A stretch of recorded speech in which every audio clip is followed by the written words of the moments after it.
And a very good morning to you, Grenada, and the rest of the world on this, the 16th day of February 2020. I'm George Grant, and welcome to this week's edition of Sundays with George Grant. Few very light early morning showers here this morning, but still feels great to be alive. And I am delighted that you're in the audience with us this morning. Hope you can make it with us for the next 3 hours. Don't have any errands to run. Why not? Kick back, man. Sunday morning. Chill. Relax. In the event that you have to leave us at any point, just remember that once the program's through, it's going to be up there on our Facebook page, George Grant. Yeah. And a little later on, we're also going to put it up there on YouTube. I see there are a lot of you joining us now on YouTube, sometimes more so than those joining us on Facebook. Hey, that's great news. That's great news. And just in case you don't have access to either of those, well, of course, you are watching us on www.GrenadaBroadcast.com. That's the old site which has been around now for, my goodness, 15 years, hey? 15 years that site's been up and around. Don't know if I would say I want another 15 more, but if it so happens to work out that way, hey, great, I'll be thankful. Let's take a look, see what mischief we're going to get into this morning. Actually, not mischief, a lot of good things. We will begin with the editorial. We will begin with a reading from the Holy Scriptures. That's a permanent fixture. It's part of the buzz. Permanent fixture. And yes, we do have a piece from Little Angel this morning. Hello, Little Angel. Hope you're doing fine. And then we get into the editorial. One editorial for you this morning, and that's from The New Today. Very, very constant, very, very loyal. Yeah, man, they're with us this morning. And their piece, which was published in Friday's edition of The New Today, is captioned, "Breakdown of the System." Boy, wait until you hear this story. Then we move to our features. We're going to begin our features this morning with an interview from a young lady by the name of Camille Goddard. She's a member of the credit union movement. I think she works with the GUT, Grenada Union of Teachers. And I'll tell you how this came about. A few weeks ago, we had a gentleman on here by the name of Stephen Fletcher, and he was talking with us about the digital currency, which is coming our way. And during that conversation, he mentioned to me, I don't remember how the issue of credit unions came up, but he mentioned that he would really like the people of this nation to become more and more aware of the credit union movement. And there was, actually Sharon was listening, and Sharon Roberts, who is with us every, Wednesday mornings on Good Day Grenada. She was listening, and she asked me if I knew somebody by the name of Camille Goddard, and I didn't. But she told me about this person, and she said, she worked with a credit union, very, very knowledgeable, and very, very articulate. She said, it's the kind of person I want to talk to. So I got a hold of her, asked her if she'd come in and share, what she knows about the credit union movement. And yesterday morning, we had a casual little chat on the phone, and I was very impressed. with her knowledge of the credit union movement.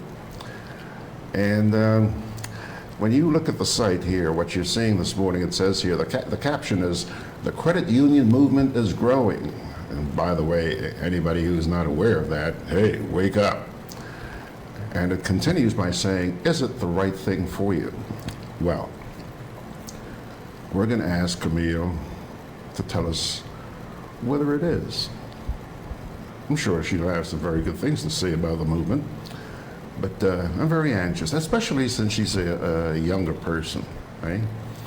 We have to focus a little bit more on the youth in our society. They need to be heard. Yeah, man. And I am willing to provide a platform where they can do just that. All right? So that's one of the features we have this morning. Call it an interview, if you will. Hey, I sit there, you know, she's never been on this program with me. And a lot of people get a little bit antsy when they hear they're going in to talk with George Grant, and, you know. So I said, hey, chill. We ain't doing no interview. You're just going to come in here and sit and we'll talk with me for about half an hour or so. So she has kindly consented to join us. Then, there are two inspirational pieces. It's one of my focal points, inspiring people. And I came across a couple of videos over the past few days, which I really want to share with you. They're both very short, but I hope you listen to them and watch them very carefully, because there are messages in there. The first one I have captioned here, "Be grateful. A lesson well worth learning." Yeah. How many people are not grateful? You say you want this, you want that, you want the other. You get it? Big deal. Never think about saying thank you. Well, you're going to learn otherwise this morning. It's presented by one Dr. Dennis Bento. He's a social media blogger. And this just really jumped out at me, went straight to the heart. And I thought, hey, share it with your brethren this morning, Georgie Porgy. So that's what I'm going to do. That's the first of the two inspirational pieces. The second I have captioned here,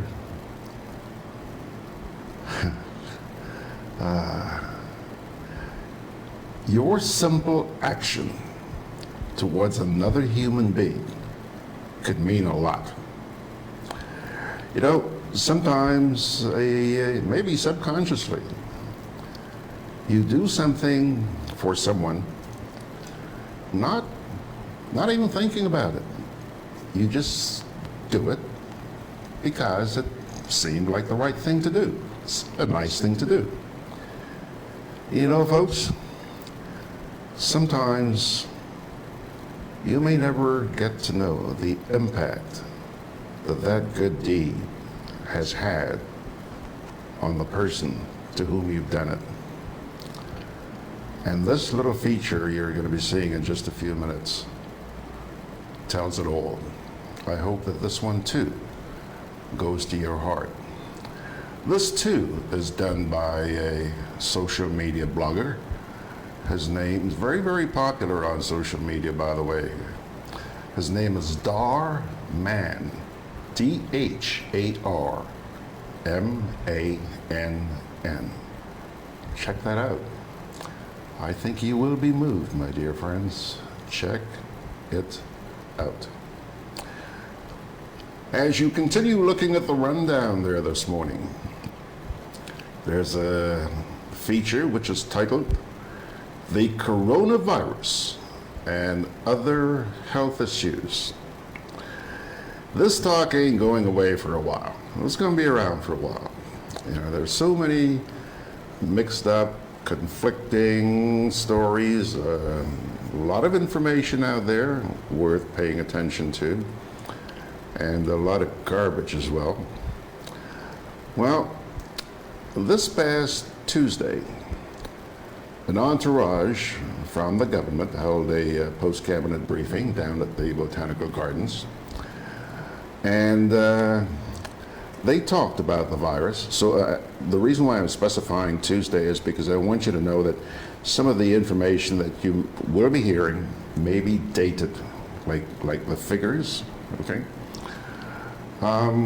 Present at that post-cabinet briefing were the Health Minister, Nickolas, Steele, the Acting Chief Medical Officer, Dr. Francis Martin, and an epidemiologist by the name of Dr. Shawn Charles, okay?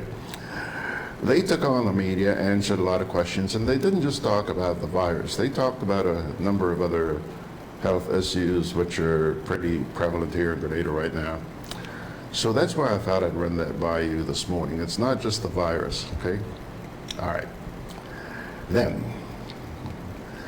this is one of my favorites this morning. We've come a long way, baby. Classic cars take center stage. That's the way it's captioned on the rundown there this morning. So what is this all about?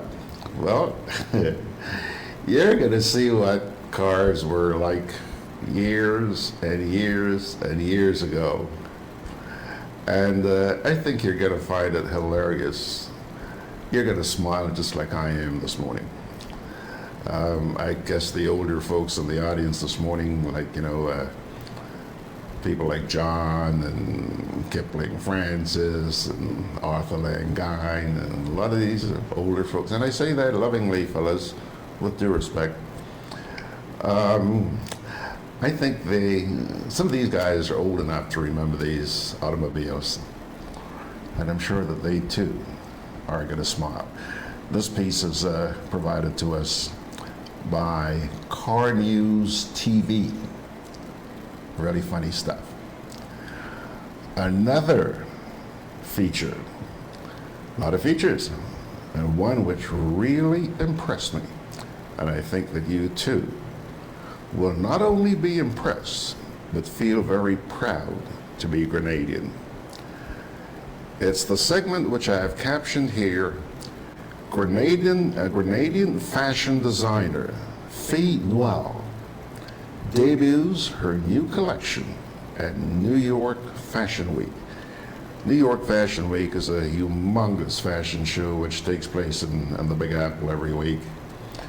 And we are so proud to have had this lady display her collection at the New York Fashion Week.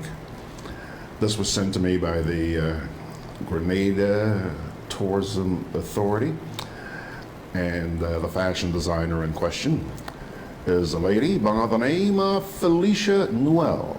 She's a fashion designer. And boy, Georgie Porgy ain't big time into fashion, But I'll tell you, when you look at this lady's collection, you will sit there and go, wow. Yeah. Hang in there. If you've got any friends who are into fashion, you pick up your little ringy-dingy right now and tell them, hey, check out George Grant. He's got this thing coming up this morning. Okay? So you see that we have a long morning ahead of us. But interesting stuff. You don't want to miss any of it. We're going to wrap it up with a bit of laughter. We are going to show you a recent edition of What You Know. You guys remember that guy named Daniel Loveless? Trinidadian. I guess you can call him a comedian. This guy has a warped sense of humor, and he makes us laugh at ourselves. He goes around asking people questions, and I'll tell you, some of the dumb answers you get will just absolutely floor you. Interestingly, this week I was also scanning through the internet here, and I came across a similar piece from a gentleman who many of you know, those of you who watch a lot of talk shows on television, cable. A guy by the name of Steve Harvey. I don't remember the name of the program he does, but you know, you ask families, you have families appear on this program, you ask them questions. And apparently somebody who really didn't have a lot more to do, didn't have anything up in his hands, decided to sit down and pick out a collection of the dumb answers that Steve gets. So, this program, What You Know, with Daniel Loveless, is very similar to what this guy does. And I think you will be amused. That's for sure. Here's what I found on the web. Okay. Now, let me, before I take my first break here, let me check in with you guys out there. I don't think I've forgotten you for 1 minute. Don't think I have forgotten you for 1 minute. Let me see here. Let me see here. Oh. Hello, Georgie. There he is. There he is. Now, where are the comments? Yes. Okay, here we go. First up this morning, Mr. John Franco. Good morning, Mr. Franco, and congratulations on being first there this morning. On Theorilo is second. Hello there, Penny in Snow Country. I haven't had any weather reports from you, so I guess everything's going pretty hunky-dory up there. Kipling Francis saying good morning to you guys, and so is Margaret Francis, wishing you a happy Sunday. Oswin Lewis is saying good morning to everyone, and Oswin is watching us this morning from St. Vincent. Nice to have you on board, Oswin. Grenada Sunshine. Hello, Grenada Sunshine. I met your friend again on the street yesterday. Dennis Perkins saying good morning, George and class. Another lovely morning here in Carriacou. I'm glad you're not having the many showers that we're having down here this morning. Hello there, Clive Devers. Clive is saying good morning, Gigi. Please ask Camille at the GUT during your interview if Grenada is aware that China has quarantined used banknotes to contain the spread of the COVID-19. That's the coronavirus. The Chinese Central Bank announced that on Saturday. Ooh, you know, I have seen the Chinese come in for a lot of praise, including from the WHO, for the way they're handling this thing. I mean, they have gone all out. There are a lot of people who have concerns about the information coming out of China. Yeah, well, that's understandable. But I also believe it's fair that you give credit where credit is due. And apparently there are a lot of people out there who recognize that there is a really conscientious effort being made to curtail this thing. Kathleen Thomas saying good morning from a very cold Toronto. Hey, Kathleen, you're in Toronto. Clive is in Ajax, so I guess he's got that cold weather out there as well. Oh yes, and Kathleen says it's called Family Feud. That's thank you very much, Kathleen. That's the show that Steve Harvey does, Family Feud. Do some searching on the internet, and you'll see some of the outtakes. Well, not outtakes; those are actually pieces that went on the air. But it's just that the answers to his questions were so dumb, you know. I'm not going to get into that. Arthur Langine saying happy Sunday from Brooklyn, New York. I see that Anthony DeRiggs is out there as well. Eric Stone Mitchell is saying good morning to you guys. And so is Arthur Langine. Yeah, he's saying he's glad to be back. Maria St. Bernard, Hazel Baczynski. Hazel, is that you or is that your hubby? I bet it's your hubby. Yeah. What a guy. Okay.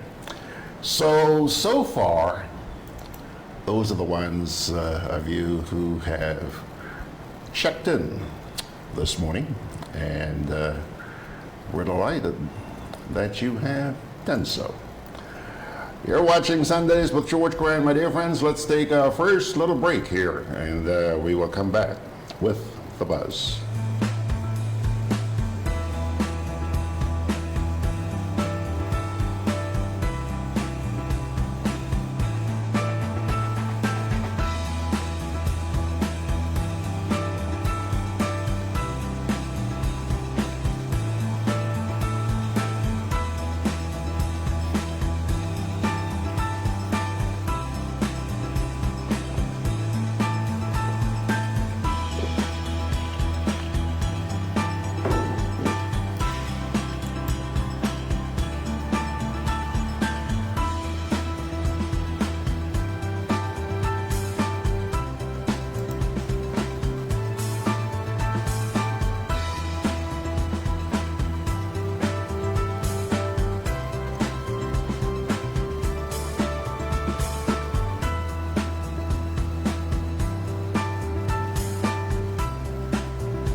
One more on the road. Look, I find you had a little too much to drink, you know. Let me drive. Nah, man, I good. Alcohol causes drowsiness, slow response time, distorted vision, impaired decision-making, blackouts, decreased coordination. Drinking water does not make you less drunk. Never drink and drive. It takes only a second. I'm really, really sorry. Sorry? Sorry can't bring back my sister. You've been drinking. I can smell it. Why? This message is brought to you by this group of insurance companies, the Traffic Advisory Body, and the Traffic Department. Juve chocolates, cocoa nibs, and cocoa balls from Diamond Estate Grenada are now available at Amazon.com, Amazon.ca, Amazon.co.uk, and GrenadaMarket.com. Try the sensational touch of nutmeg and a touch of ginger chocolates, 75% dark and rich, 100% pure cocoa, and their 60% dark and sweet chocolate bars today. Amazon Prime members enjoy free shipping on these orders in the USA, Canada, and Europe. GrenadaMarket.com. When you can't come to the island, the products of the island will come to you. Alrighty, folks, right now, let's see here, it's 16 minutes after 9 o'clock. Where do we go? The buzz. Yeah, the buzz. I'm trying to pull that up here on my little teleprompter. The reading this morning, Acts 26, verses 15 to 19. Notice we never ever go anywhere without a reading from the Holy Scriptures. In my humble opinion, that's probably one of the most important parts of all of our programs. On this program, Sundays with George Grant, we begin and end with a reading from the Holy Scriptures. And on our Good Day Grenada programs, we end every program with a reading.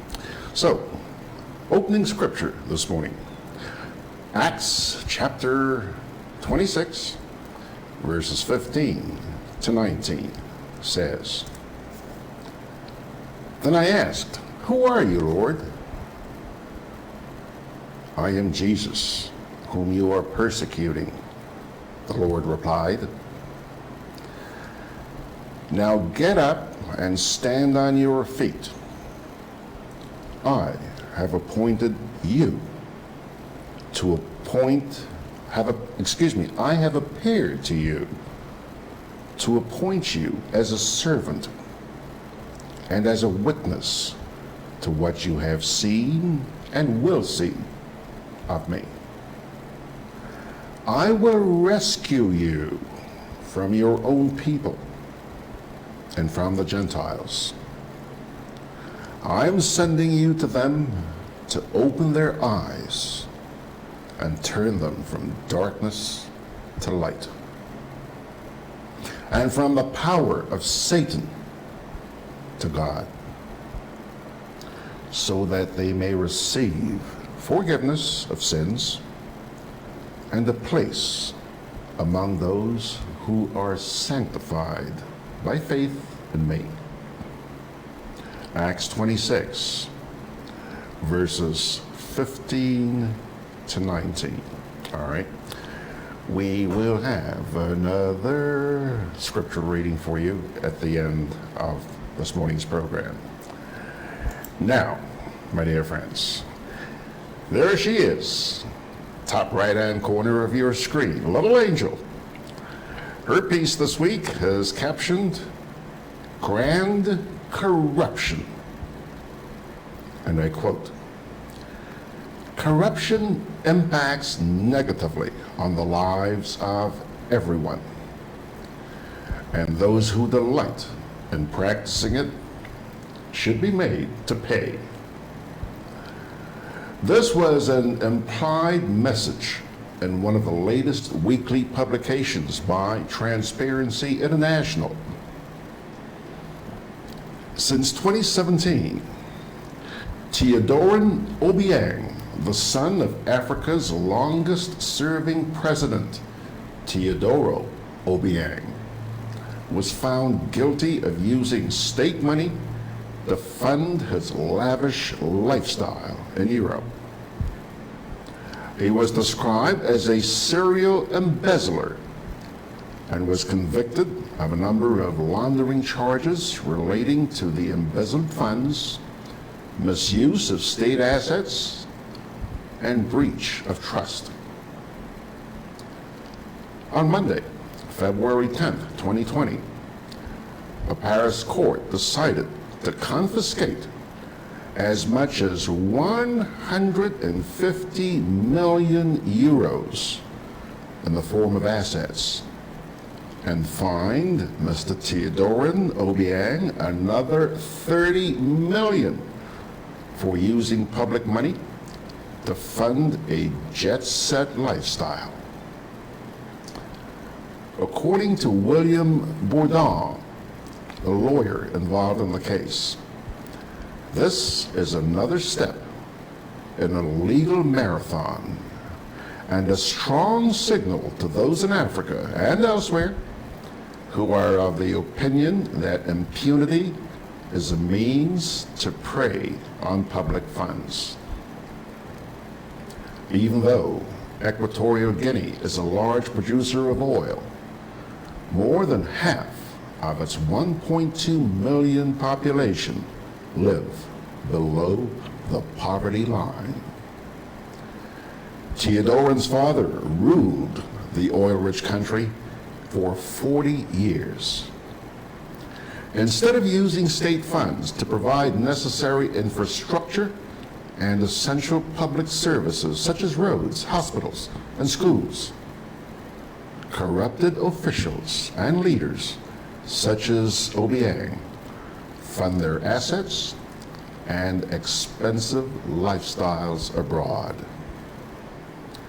Obiang was the Minister of Agriculture and Forestry before his father promoted him to Vice President, making it possible for him to take over leadership of the country.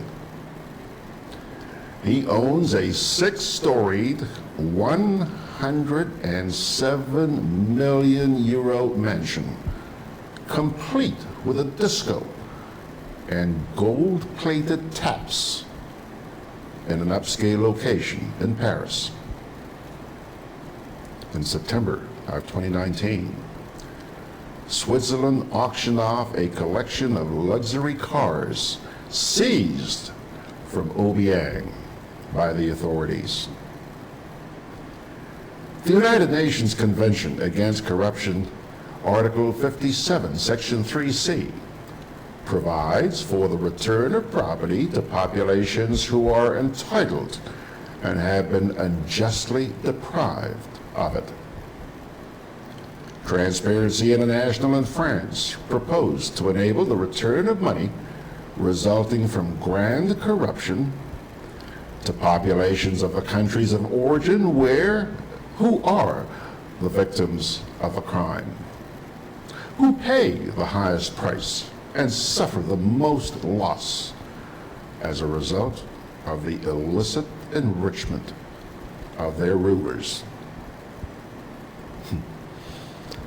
Interestingly, this story commenced in Africa, yet the related wrongdoing was tried in a French court. Given the number of corrupted practices which has become common in the world today, this can be one of many cases in the making.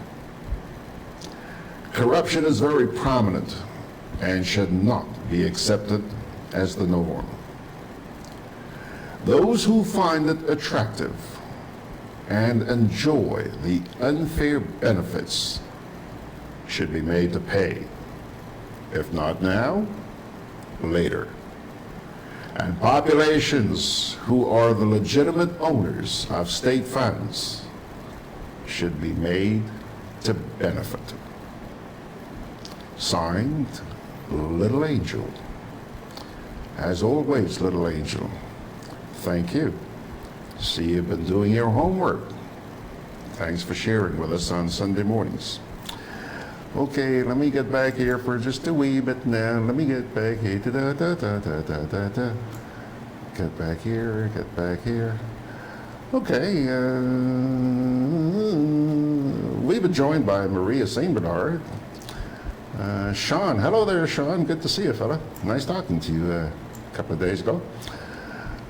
Peter Bishop saying good morning, and Carlisle Patrice is there. And, Lawrence Kruthoff saying good morning. Maria St. Bernard, I'm saying good morning, heading out to the Grenada Independence Showcase. Still celebrating in Toronto. Hey, cold Toronto this morning. Lindana Charles is there, Lydia James, Patrick David. Hello, Debbie, Deborah Parker, Stratus Robinson. Lydia say good morning to you guys. Lane Chitan, or Chitan, whichever. Roger Mitchell, John Franco, Reggie Sandy. Randall Robinson, my goodness, Mr. Robinson, good morning, sir, good to see you. Spice Babes Duncan says, good morning, George and the class. It's been weeks I haven't chimed in, so says Spice Babes Duncan. Deborah says, good morning, George. I hope you have a blessed day. She's in Columbus, Kansas. Nice to see you, Debs. Mr. Roberts, hello, Keith. Nice to see you. Thank you, sir, for joining us. Keith is our IT guy, and he is keeping an eye on things for us. Thank you very much, Keith. Do appreciate that. John Franco says, how can France police anyone that they taught the local how to be corrupt? The occupiers robbed those countries that were occupied. Now that the locals are depriving its own people, which is wrong, the French complain. And life goes on, John. Good morning, Richard Simon, Ronald Norcease, and Jillian Lambert. Nice to see all of you folks. Thank you very much for joining us. All right, pilgrims, let Georgie Porgy cue up another commercial break here, and then we will return with the editorial from the New Today. Hey, Lynn. Hey, neighbor. Here's the bill I asked you to pay for me. How did you get your electricity bill to be so low? For one, we size our transformers just for what we need. And we unplug transformers, chargers, and other devices when they're not in use. We also replaced our light bulbs with LEDs. They burn less energy, right? Much less. I even replaced the seal on my refrigerator door to keep the cold air in. And Grenlec is always advising us not to open the fridge too often. That's right. And my family washes and irons in bulk. With fuel prices changing all the time, how do you know if it is working? We pay attention to the usage history table. Over time, our average usage has decreased. So while Grenada can't control fuel prices, I can conserve energy and save money. Grenlec, energizing our Grenada. Inspection and licensing have begun, and at Hubbard's, we want you to be ready. From January to February 15th, we're offering vehicle owners with single registration letters 1 to 2,500 and plural registration letters 1 to 250, 10% off our new Torque tires and Power Max batteries. Don't get caught unprepared. Visit us today at our motor department in Mungay or our tire bay in Grandance, located near Hubbard's Building Supplies.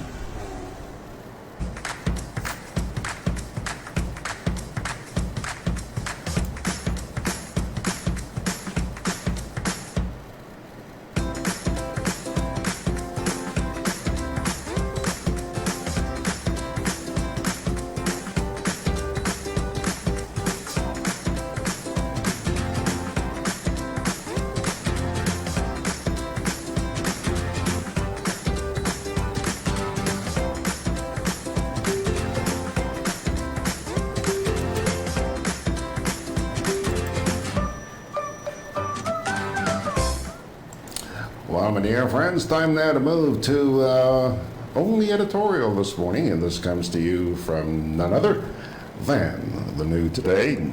It is captioned, "Breakdown of the System." Let me quote.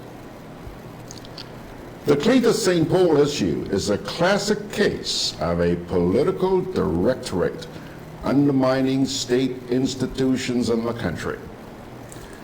The New Today is offering no comment on this stage as to whether Mr. St. Paul committed or did not commit the act for which a serious allegation has been made against him by a female member of the Grenadian Society. The allegation stems from the fact that Mr. St. Paul was given responsibility by someone in the current Keith Mitchell-led administration to identify a piece of government land for a lady who was in desperate need of a plot of land for her house. This newspaper is not aware that Mr. St. Paul is a member of the public service or an employee of a government ministry or department that handles land belonging to the state. It is well known in the country that this gentleman is part of the security detail put in place for the protection of the Prime Minister of the country, Dr. Keith Mitchell. So, it begs the question, where or who gave Mr. St. Paul the authority to locate and distribute state lands to anyone in the country? The current holder of the office of Prime Minister has told Grenadians that the system is broken, but stopped short of saying that it needed to be fixed and who is going to fix it. But here is a classic case in point of a situation under the very nose of the Prime Minister, that the evidence points clearly to someone who is part of his security entourage being involved and contributing in a significant manner to the breakdown of the system. Unless some kind of evidence is put before us, the conclusion of this newspaper is that Mr. St. Paul has no authority whatsoever to deal with the disbursement of government lands. 1 month earlier, the breakdown in the system, as alluded to by the Prime Minister, happened under his watch as the minister responsible for the physical planning unit, in an incident involving the acting head of the department Mr. Fabian Purcell. It is public knowledge that Mr. Purcell was forced to take leave from the post following a report carried by this newspaper in which he admitted that he had collected money from the developers of the failed shrimp farm project for doing work that did not get any approval from the Public Service Commission. The goodly gentleman also admitted that he did not pay to the state any of the taxes due to it, on the financial transaction with the shrimp farm developers. But the issue that attracts our mind is the person who was sent into the PPU to take over from Mr. Purcell, the current treasurer of the ruling New National Party government, Mr. Carlton Frederick. The Public Service Commission is responsible for the hiring of all public officers and is on record as saying that it did not appoint Mr. Frederick to the position. New information has surfaced within recent days about the manner in which Mr. Frederick was literally chased from the department following a commission of inquiry in the 1995-1999 period when massive corruption was discovered. One of the commissioners was former Attorney General Cajetan Hood, and another was the well-respected former Accountant General in the Ministry of Finance, Richard Duncan, who is now serving as Managing Director of the Grenada Cooperative Bank Limited. The report submitted by the Commission is that the entire staff at the PPU, including Mr. Frederick, should be dismissed, and that not one of them should ever again be brought back to serve in the public service. In an open letter to the Prime Minister, which appears on pages 18 and 21 of this week's issue of the paper, Mr. Hood made the following comments, quote, "All or most of the staff members of the PPU were interviewed face-to-face. Certainly, all the professional staff members. And the unopposed and clear conclusion was that of systemic, deliberate, and morbid corruption. The entire professional staff of the PPU was made to tender their resignations. The head of the PPU that you have now appointed was the head of the PPU at the time and during the period over which the investigation covered. Mr. Prime Minister, I know that the person is one of your strong supporters, but to now appoint that same person as head of the PPU at this time of turmoil demonstrates to me that you hold a callous disregard for all that is proper and upright in the area of good national governance and proper standards. It is like a slap in the face of every right-thinking Grenadian, and it is an unbridled insult to the moral fabric of our dear nation." Unquote. The New Today continues by saying, "The New Today invites Grenadians to think back to the recommendation made by former Barbados High Court Judge Lindsay Worrell, who was invited by the 1984 to 1990 NNP government of the late Prime Minister Herbert Blaize to investigate alleged acts of corruption under a number of government departments and statutory bodies which fell under the portfolio of Dr. Mitchell as Minister of Works back in those days. Justice Worrell stated quite clearly that one Dennis Campbell, a close relative of Prime Minister Dr. Mitchell, who was at one time chairman of Grenadian and manager of NWASA, should never, ever be allowed to hold any public office in the country based on the evidence that was gathered against him in the Commission of Inquiry. However, within months of getting into office as Prime Minister of the country in 1995, Dr. Mitchell was lending the same Dennis Campbell and his cohorts in the Call Center approximately 18 million EC dollars of taxpayers' money to invest in the company.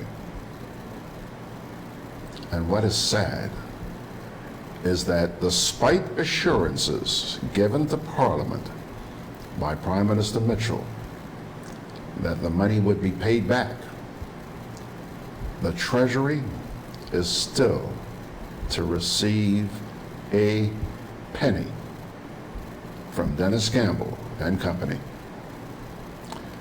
That, my dear friends, is the editorial which appeared in this past week's edition of the New Today. It's Friday's edition. Okay, just let me take another glance at social media. Warren Wilson, Beverly Sinclair, Green's Auto Body, George Peters, Shane Joseph, Ruby Andrew, all these folks are there. And Ernesto has chimed in. He's saying good morning.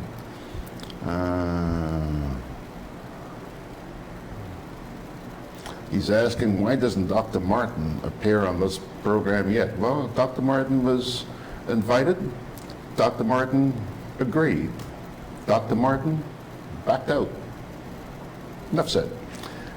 Davini Leo says, good morning, George and class. Good Sunday morning. He's doing some flower gardening and listening. Ah, okay. Nice of you. He's a multitasker, isn't he?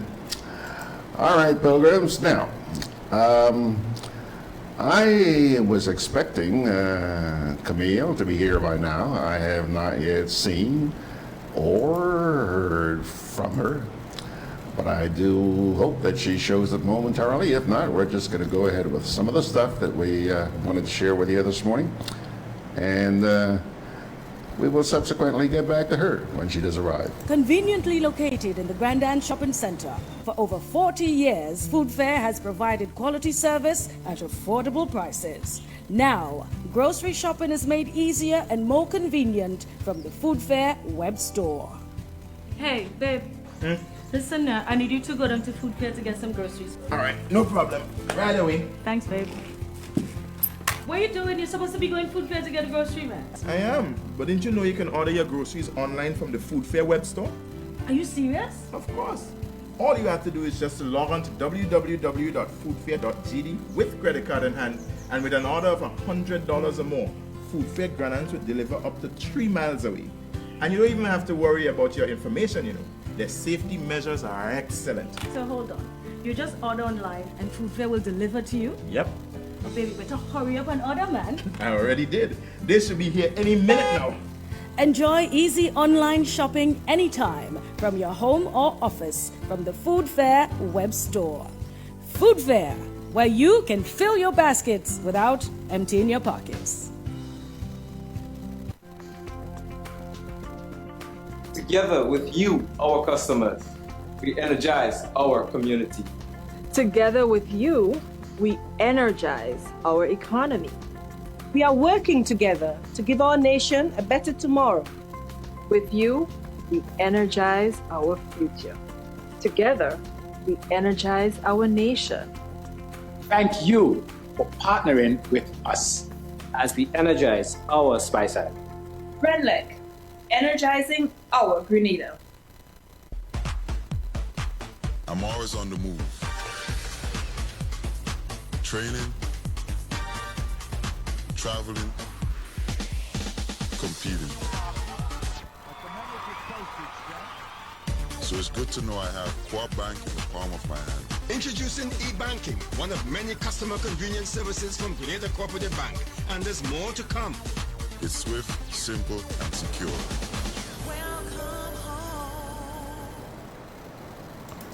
Alrighty, pilgrims, let's see here now, about 10 minutes before the hour of 10 o'clock, and we're still holding on, hoping that Camille will get here. I hope she's not having difficulty finding us.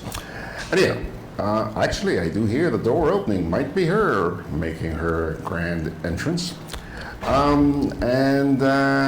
Peter Bishop says, right-thinking Grenadians are in the minority in Grenada at this time. How sad. When will the churches in our country champion the case of morality in Grenada? Clive Devers says, we celebrate Family Day weekend as part of Monday, February 17, 2020. About 2/3 of all Canadians will have the day off on Family Day. This holiday celebrates the importance of families and family life to people and their communities. And then, Claude Budna is saying good morning to you guys. Arthur Langine out there in New York is saying, thanks for that information about the wrongdoings of the PM of my homeland. See, we've also just been joined by Opie Joseph. Pilgrims, I'll tell you what. Camille is here. She is here. I finally get to meet this lady. So I'm going to give her some time to settle down. And while we do that, I would like to share with you the two inspirationals that I told you about when we got started with the program this morning. Okay, so the first inspirational. Be grateful. Yeah, be grateful. I think this tells it all. I really don't have to explain too much about this. Just sit back for the next 3 minutes or so and enjoy this. One cold winter morning, a rich man was driving in his fancy car when he saw a homeless man sleeping outside in the cold. He stopped his car immediately and walked towards the homeless man. He gave him some cash and his designer jacket for warmth. He also gave him his business card and asked him to come looking for him whenever he needed help. The rich man walked back to his car with tears in his eyes and he said, Lord, I know my life is not perfect, but I thank you for all that you've given me. I thank you for this fancy car. I thank you for a roof over my head and food on my table. I'm sorry if I've ever been ungrateful. The homeless man went to buy some food with some of the money the rich man gave him. And as he was eating, he saw a crippled man sitting by the side of the street, begging for food. He was touched and he gave him half of what he was eating, and he also gave him some of the cash. He said to himself, Lord, I know that I don't have much. I don't have a place to sleep, and I don't have money, but I thank you for these legs to walk. I can't imagine how badly this crippled man is suffering. I pray that you make a way for him. The crippled man was happily chowing down the food he got when he heard some commotion. He lifted his head and saw people crying, carrying a coffin heading towards the cemetery. He shook his head and said, Lord, I know I can't walk. Lord, I know I don't have money. Lord, I know I don't have a place to stay. But at least I'm alive. I thank you for giving me life. And I know I won't sit here by the side of the street and be a beggar forever. I know you have great plans for me, plans to give me hope in the future. But even if my circumstances don't change, I'll forever thank you. I'll forever praise you because you've given me life, and that is enough. Dear friends, this life is hard. No matter who you are, no matter how successful or rich you are, you always have something to complain about. You always lack something. But whether poor or rich, if you take a very good look at your life, you realize that you have a lot to be grateful for. You realize that you have a lot going on for you. You may look at your life and think you have a long way to go to achieve your dreams, your hopes and aspirations. But if you look back, you realize how far you've come, the progress you've made, and the lessons you've learned. You may not be where you want to be, but at least you are not where you used to be. I want you to focus on where you want to be, but never forget where you used to be. So be grateful for what you have and where you are right now, because he who is grateful for the little he has will be trusted with more. And no matter what you have right now, I want you to learn to give, because there is more blessing in giving than receiving. We make a living by what we receive, but we make a life by what we give. So give, and it shall be given unto you. Good measure, pressed down, shaken together, running over, will be poured into your lap. Shalom. If you like this video, please share it with your friends. And let's make this world a better place. Subscribe to my YouTube channel and follow me on Instagram and Facebook. Click see first so that you don't miss a beat. Stay blessed. Alrighty, folks, there you have it. That's the first piece. I told you that was moving. Just in case you happen to be one of those people who are never satisfied, always in the never-ending quest for material things and forgetting the oh so precious things. Wow. Here's another one.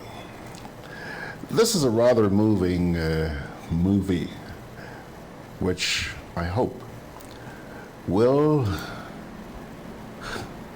prompt you to ask yourself the question: how does your life make a difference in the life of someone else?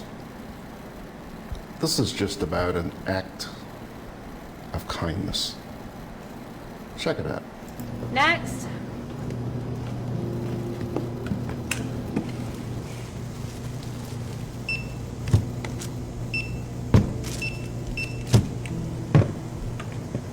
Okay. Total's $14.87.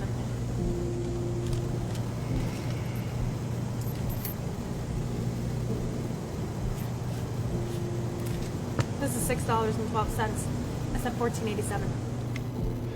Thought I had more. Let me see. This is all I have. And you'll have to put something back.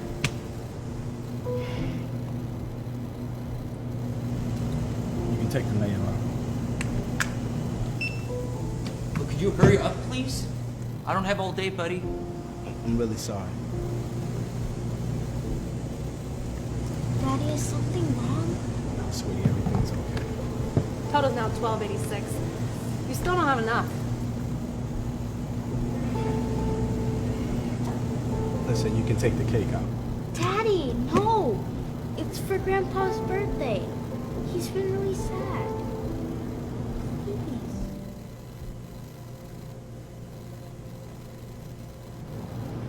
You want to leave it or not?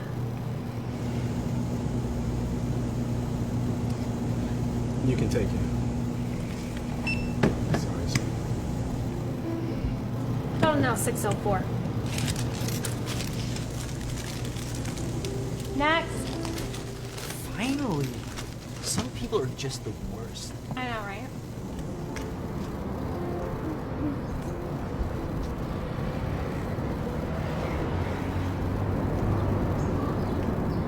Hey, sweetie. It's gonna be okay. But Grandpa has been so sad lately. And the cake would have made him so happy. Excuse me? I'm sorry, I didn't mean to startle you. I just saw what happened back there, and I thought that maybe I could help.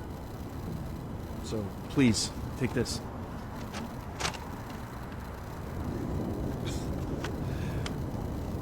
Wow, man. Thank you. But why are you doing this? You don't even know us. Well, I know what it's like to not have enough. You see, when I was a young boy, my mother and I were homeless and we barely had enough money to eat. We went to the grocery store, and when my mom got to the cashier, she didn't have enough money to pay. We left the store empty-handed, not knowing how we were going to eat that night. But then, out of nowhere, an amazing man bought us some food. We didn't know how we would ever repay him. But he gave us this card and said the only thing we needed was to one day help someone else in need.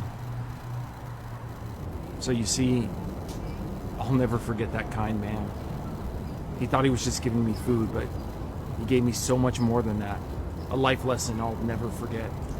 He made such a big difference in my life, and I'll probably never know it. Wow, man. That's a beautiful story. My grandpa's gonna be so happy. Here, take this. And just always remember to pay it forward and help someone else in need. I will. Thank you, mister.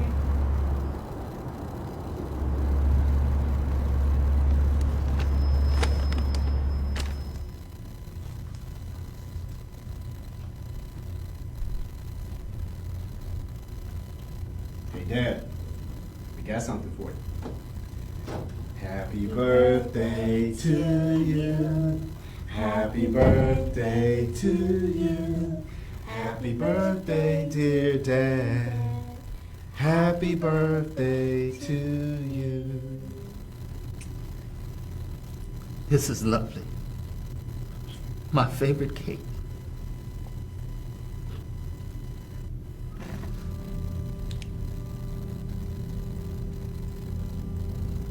Grandpa, why are you crying? It's nothing, sweetie. I'm fine. Please, Dad. Just tell us what's wrong. It's just that I turned 76 years old today.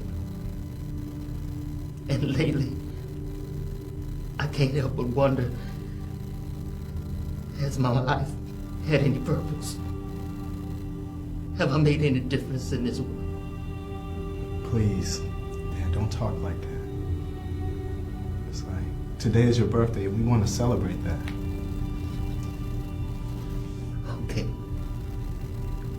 I'm sorry. Let's do that. But son, how could you afford to buy this cake? I know things have been hard. Just be honest.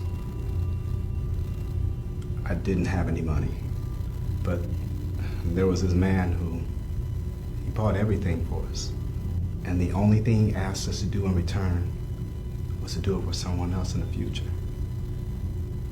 He even gave us his card. He said that someone gave it to him when he was little.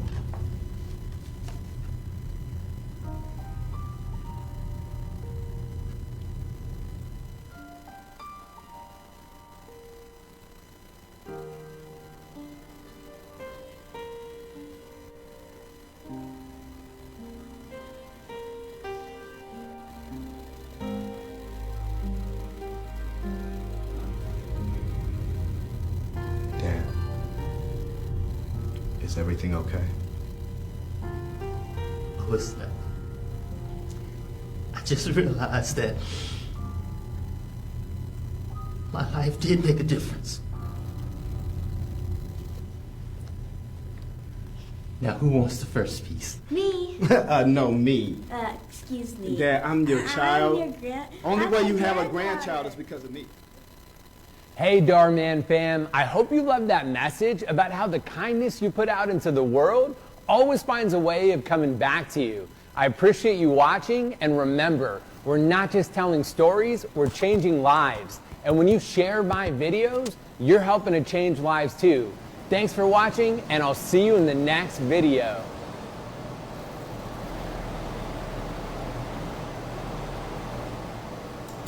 I thought that would move you, and I was right, wasn't I?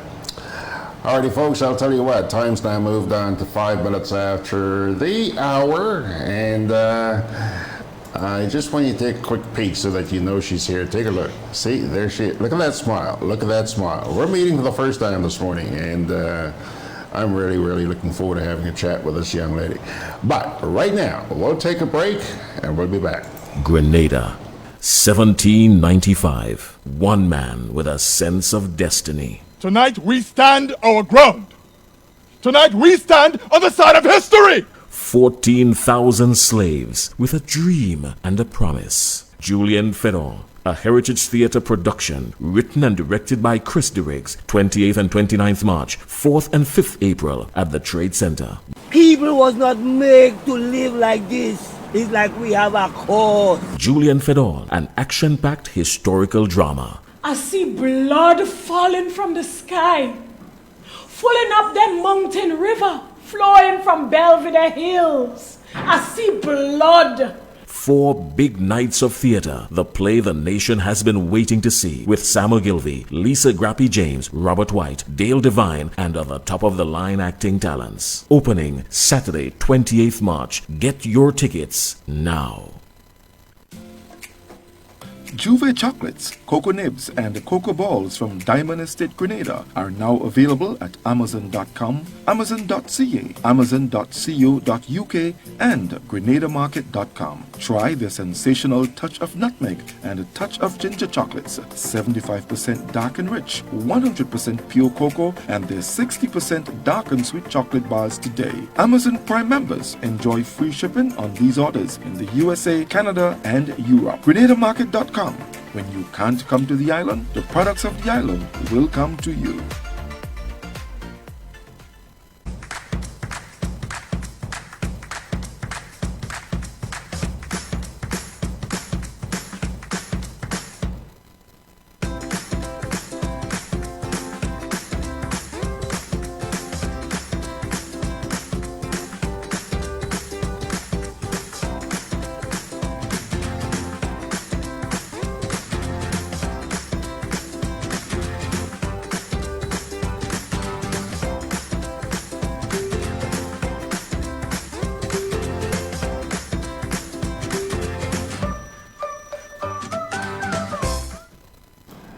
All right, my dear friends, take a look. There she is, Camille Goddard. Good morning, Camille, and welcome to GrenadaBroadcast. How are you? I'm fine, thank you. Good morning. It's a pleasure to be here with you.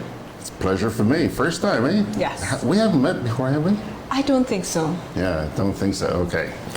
But I understand that you are the niece of somebody who sits in that chair every Wednesday morning, and that is none other than Sharon Roberts. That is correct. Thank you so much. Camille, we're going to start by this informal chat by finding out a little bit about yourself, and then I want us to get into the credit unions. You know, what is a credit union? I understand it's a movement that's growing in leaps and bounds. That is correct. And a lot of people, including yours truly, thinking about, making a move to that movement. But first, a bit about yourself. You work with? I work with the GUT Credit Union in marketing. So I serve as the communication and marketing manager of the credit union. Okay. And how long have you been with them?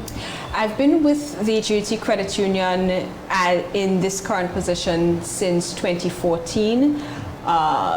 A few years before, probably around 2004, I served in a different capacity. So the credit union is really near and dear to my heart. Dear to your heart? Yes. Why dear to your heart? You know, there are a lot of people who talk about the credit union. A lot of people have a lot of respect. It's been very helpful to a lot of people. Why? What is it that makes the credit union popular? Well, we like to say that there's something called the credit union difference. But let me just start by, in case some of your listeners may not know what a credit union is. Please. A lot of people, they hear about it, they know somebody who's there, but they don't really understand how does it work. Right? Simply put, a credit union is a financial cooperative. And when we think about cooperative, we're talking about a group of people who come together to pool their resources for a particular goal, right? So credit unions do that. They're people. There's a philosophy and a slogan of people helping people. This is what credit unions are about. So the way credit unions started, and the first credit union would have started in about 1849 in Germany. And it was a group of workers who wanted access to financing to be able to improve on their lives, but they could not get affordable access. And they had issues with what we would now term loan sharks, right? So they decided, well, let us come together. We can't get the financing from the traditional financial institutions. We have to resort to loan sharks that are really taking advantage of us. So let's pool our savings together, lend out together, and see how we can help each other in goals. So basically that is what it is. Now, some people may say, well, the credit union, is it the same thing as a bank? How does it really differ, right? There are two key things when we look at ownership of credit unions and the difference. When we look at credit unions versus banks, the key thing is ownership. So when you join a credit union, you become part owner of the credit union, right? Through purchasing shares. Yes. This is how you become a member, by purchasing shares, right? And if we think about it, in other financial institutions, having an account does not make you a part owner, right? But in a credit union, to be part and parcel of it, you have to purchase shares to become a member. And so we don't say customers, we say members, right? And because you are a part owner, it also means that you are part of the decision-making process, okay? So with credit unions, you have a say in what's happening, right? We say one member, one vote. So if I have $500 in the credit union and you have $50,000, your vote is not going to be more than mine because you have more. We talk about equality and democratic control. So it's one member, one vote, no matter what. And the members get an opportunity to express their desires and to influence change and decisions through annual general meetings. Now, we do have a lot of similarities with other financial institutions because we offer savings, loan opportunities, other finance opportunities. But the key difference when we're looking at credit unions is membership and purpose, right? So we look at that ownership, but our purpose is first to serve the member, right? We say also that, credit unions are not for profit. What does that mean?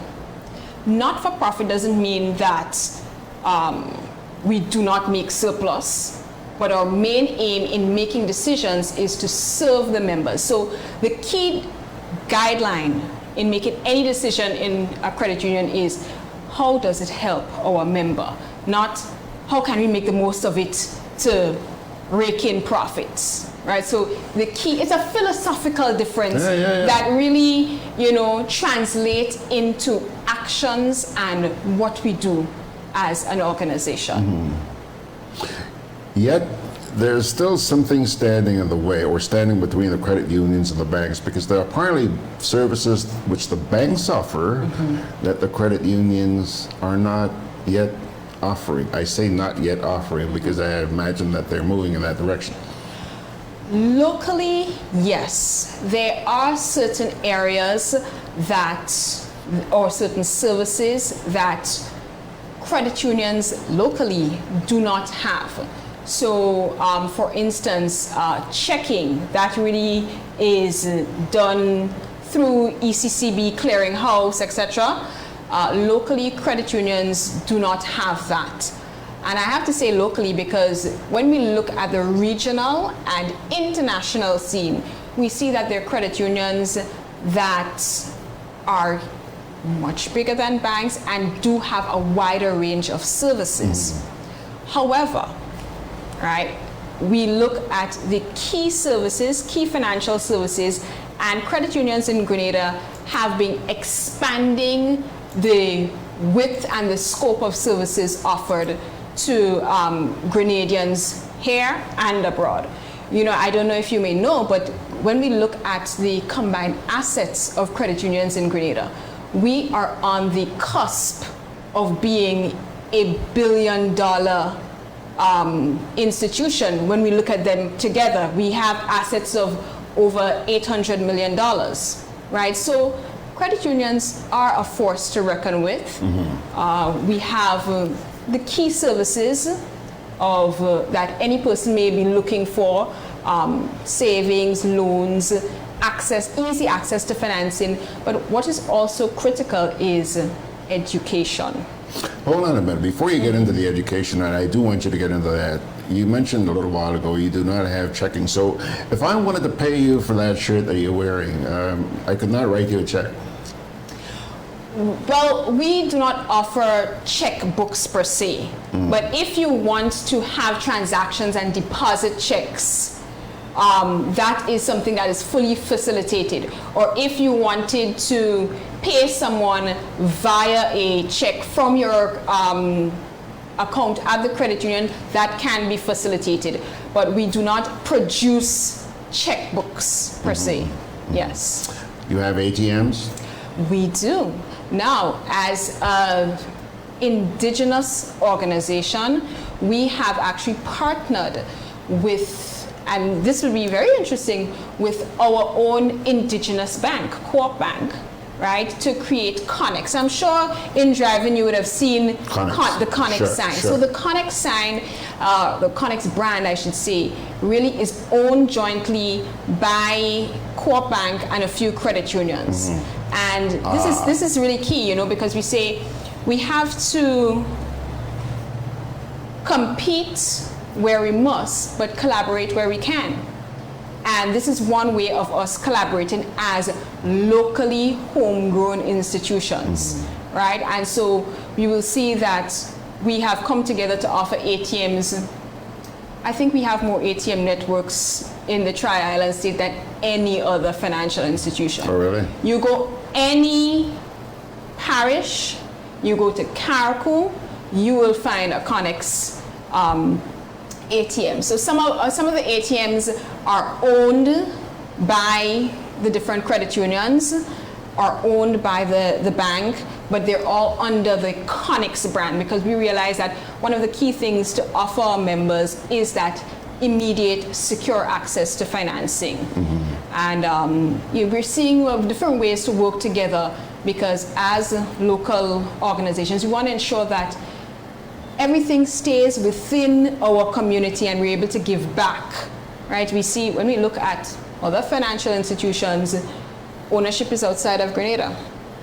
Yeah, common problem, yeah. Right? So decisions are taken outside of Grenada to influence us here, you know? But when we look at being part and parcel of locally made organizations that are operated by our own people, we see that all the benefits come back to our local community, right? We see that it is our leaders that are making the decision to influence our own people, because we are in it together. So you can rest assured that decisions made are made in the best interest of who's living here, because we're all affected. What proposed services do you guys have up your sleeves to become even more competitive with the commercial banks? Well, we are at GUT Credit Union. We are currently looking this year at a number of things to improve service and efficiency, right? I'm glad you mentioned service, because you and I are going to harp on that for a minute. That's one of the big criticisms about the commercial banks in this space. Go ahead. All right, so we're talking about improving service, which is what your question was, to make it more competitive. We are looking to ensure that our debit card that we have right now is an international debit card so that you can access your funds anywhere if you shop online, if you go outside of Grenada.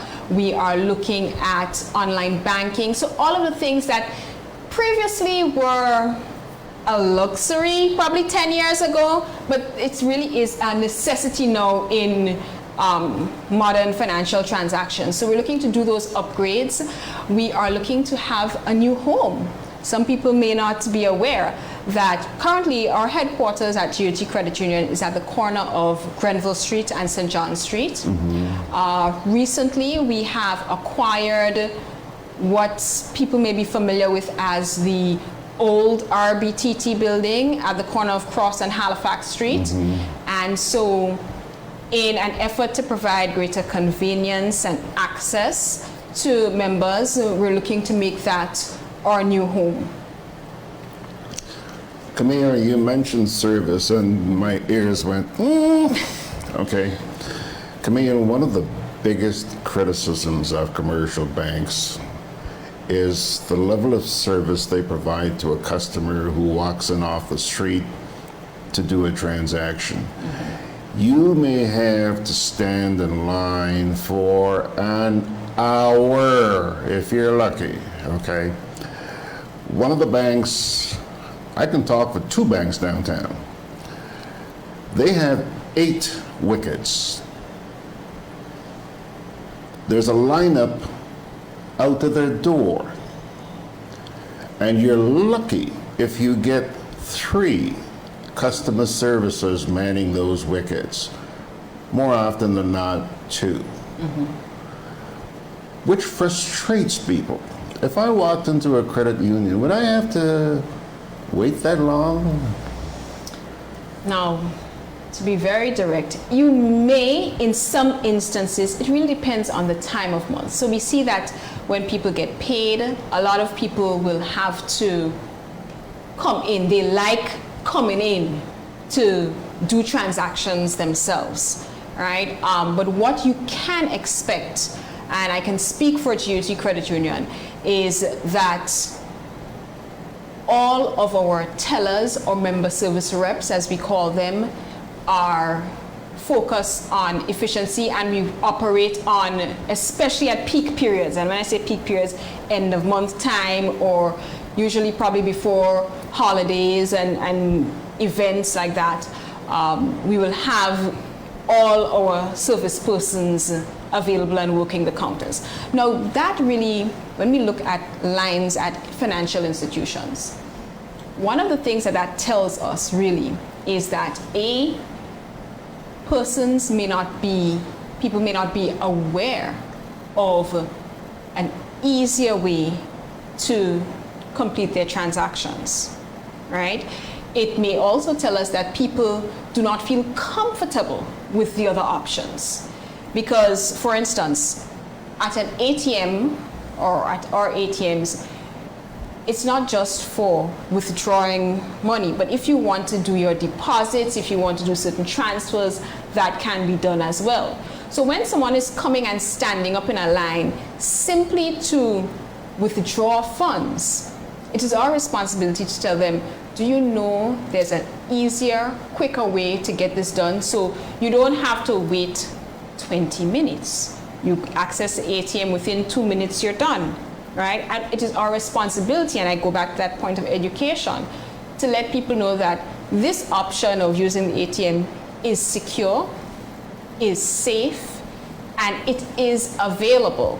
So we teach members, this is what happens, this is what your options are, this is a way to save you time. And it is something that we really have to, it's a challenge we do have. I think we all have that. Look, you are echoing the words uttered to me by one of the banking institutions, one of the commercial banks downtown, that they're trying to wean people off having to stand in the line, right at the counter. But Camille, please, you have 8 wickets. What the hell is the sense of having 8 wickets and the most people you can have at those wickets? 3, for God's sakes. I mean, if you're trying to wean me off the counter, at least have enough people there to wean me off, and instead of me having to stand there for half an hour. Please. It just shows a flagrant disregard. And you know, there's one, you mentioned Co-op Bank a little while ago. Co-op Bank, I have been on the air here praising Co-op Bank because I find that their lines move fast, okay? But you know, just this past week, Camille, on Facebook, there were people tearing a strip off Co-op Bank, again, for the caliber of service. Yet, I rarely use their counters. I go to their ATM, okay? But there are people who obviously have some issues even with my dear bank, Co-op. Yeah. It's gonna take time. And there are people who, they're old fogies who just don't want to use the ATM. The online or the ATM. Yeah. It's true. Yeah. You know, I can't, like I said, I can't speak for others who may have a large number of wickets but not enough people to serve them, right? I can only speak from my experience where I am to know that we are quite aware and that at peak periods we ensure that all of our wickets are open for service, particularly at peak periods. That's a plus. Okay. So, now, tell me why I should consider, and I've been considering for a long time. Somehow I was always under the impression that joining a credit union is a very complex thing that I just didn't understand and didn't take the time to understand. Talk to somebody out there who's saying, you know, boy, I'm so fed up with the commercial banks, I want to make the move. Step one. Step one, do your research, right? There are a number of options out here for credit unions. We have 10 credit unions in Grenada. All right. Find out what the requirements are. One of the key requirements is to purchase shares. So for us at GUT Credit Union, it is to start an account. You start with $310. Right. You need 2 pieces of picture ID. You need confirmation of your address. And you complete the form, you need probably a job letter or a pay slip.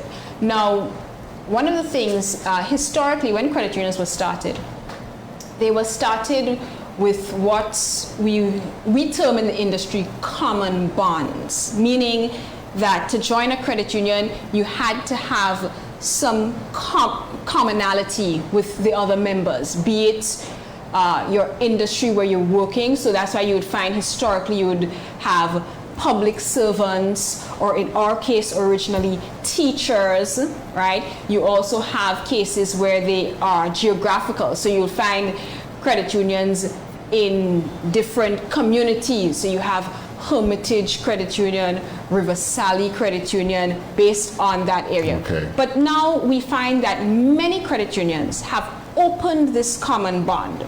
So for us at GUT Credit Union, while we keep our name in homage of the persons who created us, the teachers, right, we have opened up that bond to include any salaried worker. So like I said, first do your research, but it's a very simple process. You purchase your shares, but why credit unions? What we look at is our philosophical difference that influences what we do. So you will find that at GUT Credit Union, when you compare, you will look at fees and loans. The credit union offers lower fees than other financial institutions. They offer better rates on your savings and your fixed deposits than other financial institutions, right? So that's one thing. When you're doing your research, you want to say, okay, what are the fees like? What are the rates like? What do I have to have a maintenance fee on my account if I want to save? Does it differ if I have a particular balance? Do you charge me if I want to make withdrawals on my account? These are some of the key things you want to look at and evaluate. So at GUT Credit Union, you will find that we offer, like I said, better rates on savings and loans. And we do not have maintenance fees or minimum requirements on your accounts because our focus is to help you save and reach your dreams. So whatever account you have, you can have started with $5. We're not going to charge you every month, charge you $5 simply for having an account with us. Right? And sometimes we see there's some cases that they're exorbitant fees. By the time you turn around 3 months, you spend more in fees than you actually have in your account. Right? So that's one of the things you want to look at. Another key difference actually is insurance. So at the GUT Credit Union, your savings and your loans, if you have a loan with us, are insured for free, right? Up to a certain point. So your savings up to $10,800 are insured for you, and we do this currently through CUNA, a Credit Union National Association, and your loans, if you have a loan with us, up to $54,000 is insured for free. Now you may say, well, I know somewhere else that's offering insurance if I take a loan with them. But more likely than not, you are charged a fee to have that insurance. What's the benefit of having an insurance on your savings alone? God forbid if anything were to happen to you, your savings would be matched. So if you were to become permanently disabled or die, your savings, you have $10,000, that will be matched for your beneficiary. If you have a loan under $54,000, then it is, like I said, insured for free. So if you become permanently disabled or die, the insurance will pay that off. So your loved ones don't have to worry about your debt after you're gone, right? It also means that, let's say you're looking to build a house and you need life insurance for that purpose. When you have that free insurance from the credit union over the $54,000, if you don't yet have life insurance and you're looking to get, you can just take insurance for the difference. So let's say you needed $154,000 to build or whatever, and you need to have life insurance. Instead of having to get life insurance of $154,000, you can do $100,000 because we already provide that $54,000 for you, right? So these are some of the key benefits of credit unions. I don't want to leave out your audience this morning. They have been firing off some stuff here, and let me try and see if I can grab a couple. Ryan Jabon is listening to you in Orlando, Florida. He wants to know, does Co-op Bank own shares in GUT? No, they do not. To be a member of the credit union, you must be an individual, so organizations will not. So it's a membership base, and so no. Anthony Howard in New Jersey, he says, I'm not sure if this was discussed, but is there anything being done by financial institutions to assist Grenadians in the diaspora? Specifically, I would like to know if anything can be done to reduce the cost of money transfers. The cost of money transfers right now is not set by us at the credit union, right? But if you're asking about assistance to diaspora members in different ways, I can address that. So for instance, if you're in the diaspora and you're thinking, you know what, maybe I want to come back and retire, or I want to start a business here, we do facilitate for that. So we do have members in the diaspora who we have given loans to invest and purchase their piece of home. So you either, if it's eventually or sooner than later, they want to come back, we do facilitate for membership outside of Grenada. You know, one of the commercial institutions here, Co-op Bank, they have done a tremendous lot to deal with the people out there in the diaspora. They've really been working with them. Margaret responds here to Anthony by saying, I'm not sure how much control Grenada has over that. Right. Those rates are set by the institution facilitating the transfer. That is Western Union, MoneyGram, banks, etc., etc. Anthony Howard responds saying, Margaret, more can be done. My US-based banker from Kenya has shown me what Kenyans have done to avoid these high fees. It can be done. Well, at this point, we probably do need to work together more in terms of looking at making things more accessible for members. Right now, what is within our jurisdiction, and we have to ensure that as a member in a credit union or a customer in a bank, are you making full use of the channels available to you? Richard Simon says it's also an issue of trust of the technology. We are assured often that it is safe, and then within a short period we're told to be careful because people are developing counter technologies that undermine our confidence in the system. You know, that's why people aren't gravitating as rapidly to ATMs and electronic banking and stuff like that. Aline Betty Hosford is saying, what is GUT's interest rate for money savings? The interest rate will vary on the type of account. So for instance, our regular savings, we have 2.5%. Right, but we do have a product which is called the Solid Gold, which I highly recommend. That is 4%. Right, so who would this account be good for?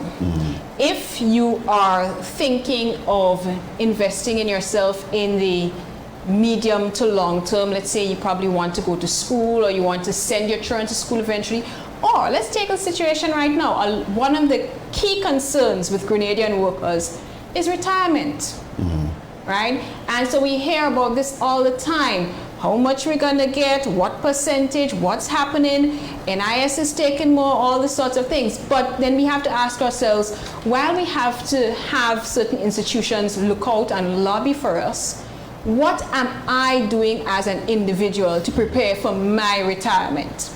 Okay? You know, and I like to say, the best time to start planning for your retirement is when you started working. The second best time, if you haven't done that, is now. So this Solid Gold account we have, it really kind of works a bit like a fixed deposit. And you know that with a fixed deposit, usually you have to have a large lump sum and not touch it for a period, and then you get preferential rates, right? But at GUT Credit Union, we realize that, you know, some people do not have access to a large lump sum. So we have said that this Solid Gold account is a 5-year account, right? So you don't touch it for 5 years, and you have the option of saving monthly towards it. So you can save as little as $25 or as much as $1,000 a month to your Solid Gold, or you can call it your retirement account, right? And just let it roll over. Right, and so this is a key product, I think, that people who have not had any plans for their retirement saving could look into. Richard Simon wants to know, when will the credit unions get their own checkbook service? Checks are dying out, you know. When we Checks are dying out. However, the credit unions are constantly looking at other ways to upgrade and provide efficiency. You know, we're looking at going paperless all around, you know, so we're looking at different ways to ensure you have that access, you have that ease of transactions. So I'm not sure if anytime soon as an industry we'll look into that. Yvonne Joseph says the best credit union in Grenada is the GUT. Wise lady. All right. Anthony Rollo says, how does your credit union handle checks deposited? Anthony is in Georgia. Okay. How does your credit union handle checks deposited to one's account if that person lives in the U.S.? My credit union returned my check I sent to deposit because Co-op Bank refuses what they call third-party checks.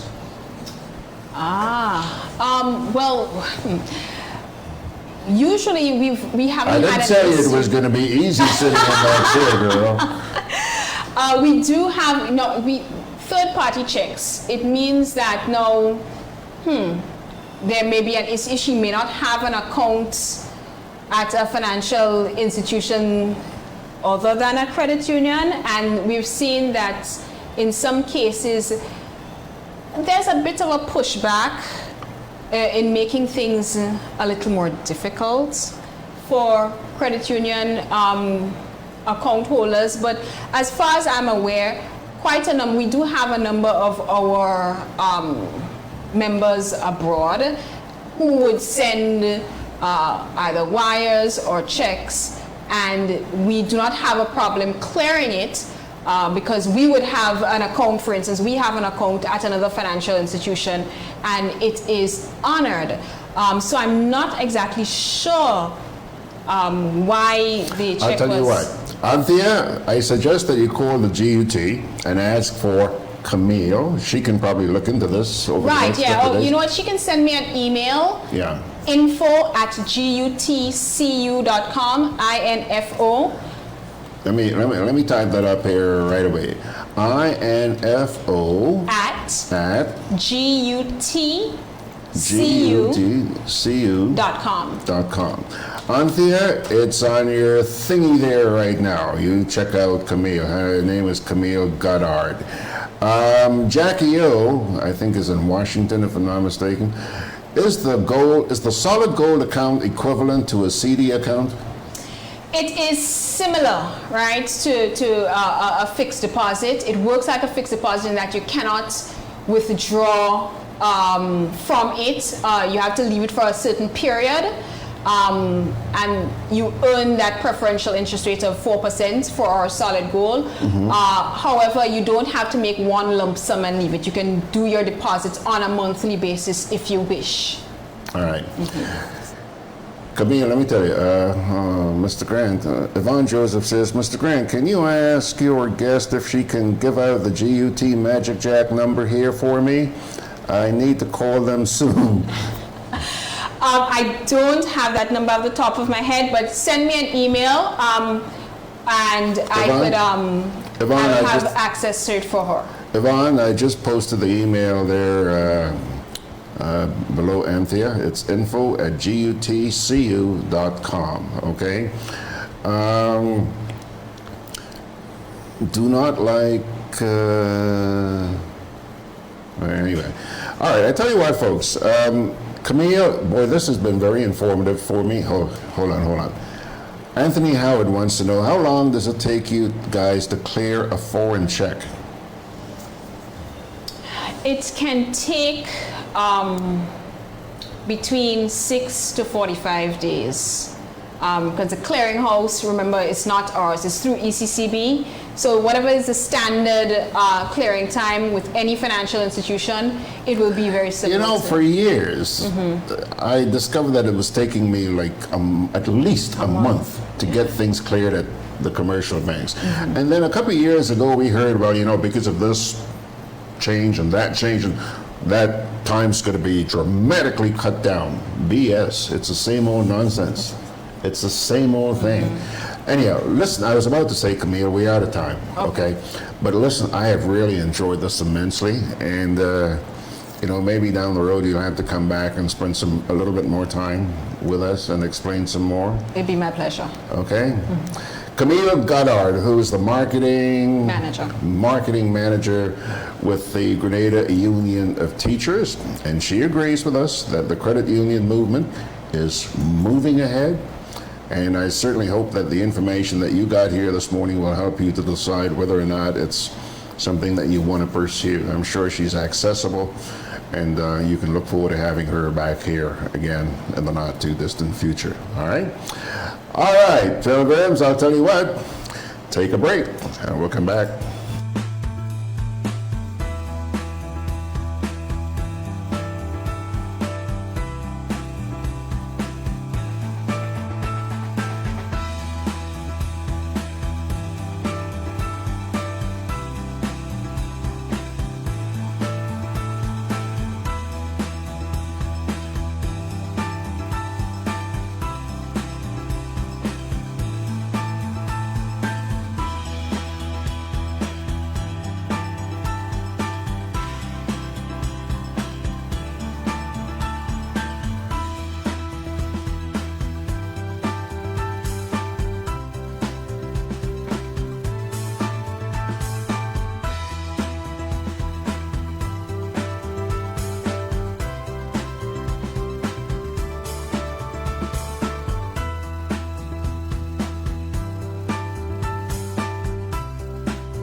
One more for the road. Look, I find you had a little too much to drink, you know. Let me drive. Nah, man, I good. Alcohol causes drowsiness, slow response time, distorted vision, impaired decision-making, blackouts, decreased coordination. Drinking water does not make you less drunk. Never drink and drive. It takes only a second. I'm really, really sorry. Sorry? Sorry can't bring back my sister. You've been drinking. I can smell it. Why? This message is brought to you by this group of insurance companies, the Traffic Advisory Body, and the Traffic Department. Juve chocolates, cocoa nibs, and cocoa balls from Diamond Estate, Grenada are now available at Amazon.com, Amazon.ca, Amazon.co.uk, and GrenadaMarket.com. Try the sensational touch of nutmeg and a touch of ginger chocolates, 75% dark and rich, 100% pure cocoa, and their 60% dark and sweet chocolate bars today. Amazon Prime members enjoy free shipping on these orders in the USA, Canada, and Europe. GrenadaMarket.com. When you can't come to the island, the products of the island will come to you. Alrighty, folks, time's now moved on to 14 minutes away from the hour. Now, we've just gotten a lot of the heavy stuff out of the way. I want you to sit back and have a laugh. There is no narrative to the video that you're about to see. But let me tell you, it's a lively piece. As you sit in your modern day BMW, Rolls Royce, Lamborghini, or whatever, take a look back at their predecessors, where they came from. Enjoy the sights, the sounds, the pollution, the flames. Yes, I said flames. Check this out.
Yeah, yeah.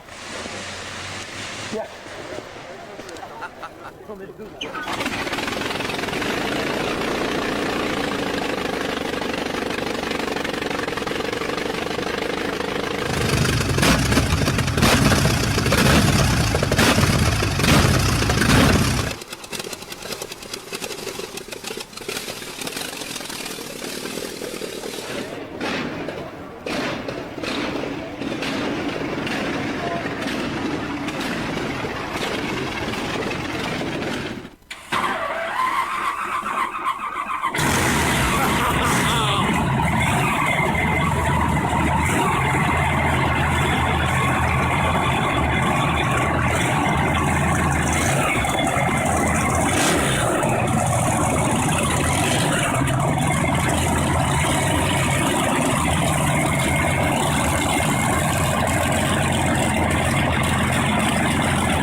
I told you guys you would love that. I told you.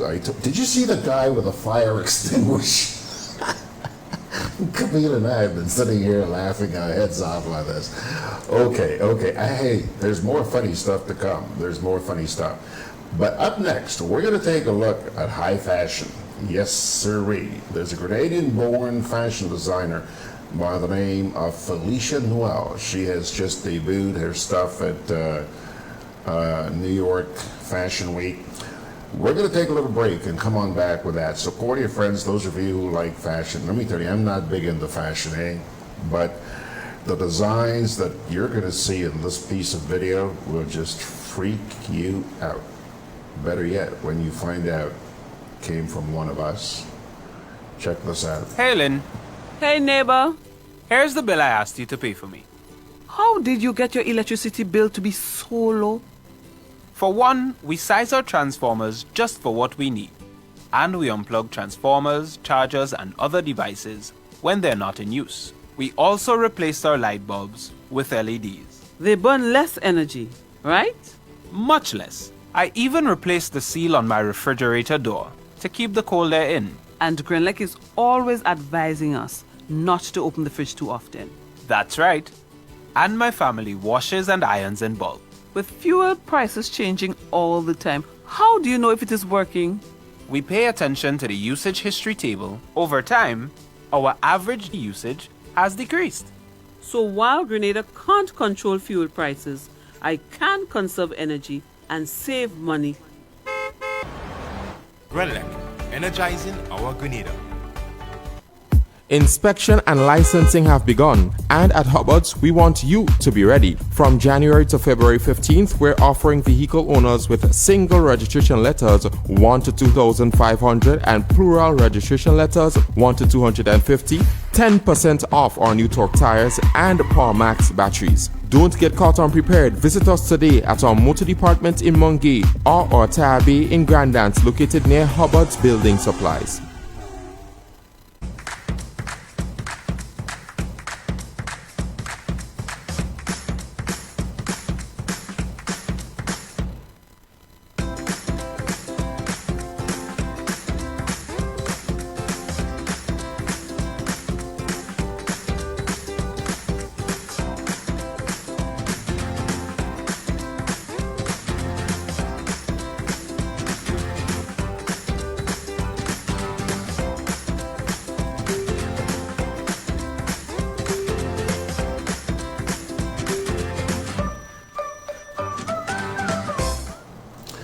Folks, inspired by Grenada, fashion designer Faye Noel, who was born Felisha Noel, that's her real name, debuted her new collection titled Daughter of the Soil at the prestigious New York Fashion Week just this past Wednesday evening.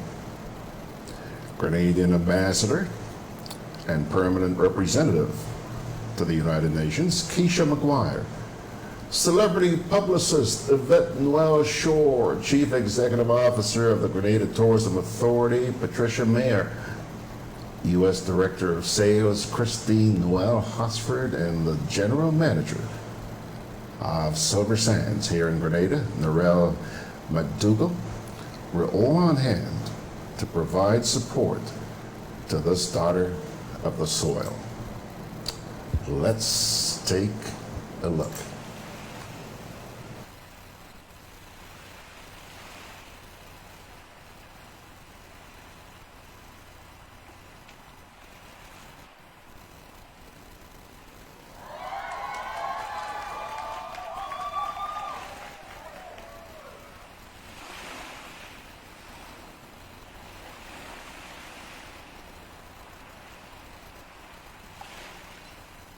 It's never too late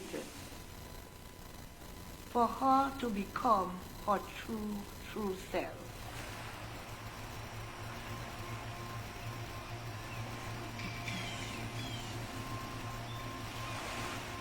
Out there, she will taste a life that would make her want to roam forever.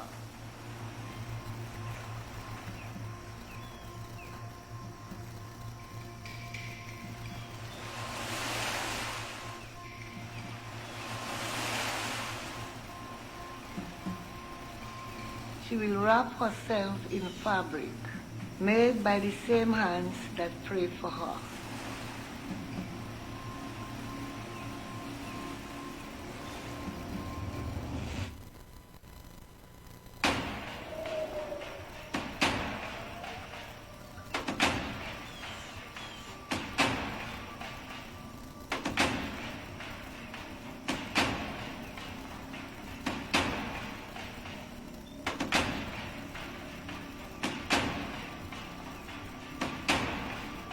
You know, sometime that path she's walking wouldn't be so nice though.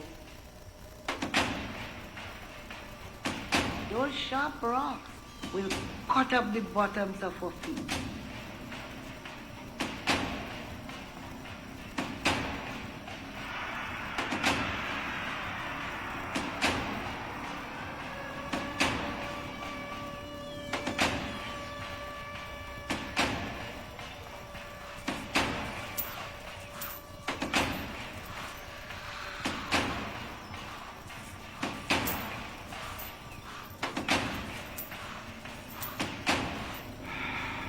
But she'll keep walking. Like they say, no matter how fast the moon runs, daylight always catches up. And as sure as the sun rises every day, she will find her way home. I call her Daughter of the Soil.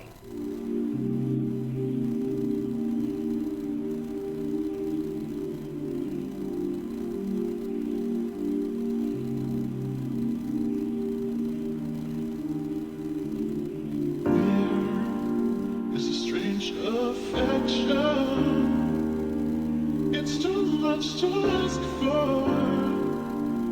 It's too much to ask for.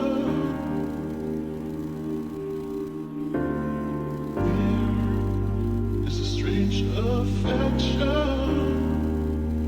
It's too much to ask for.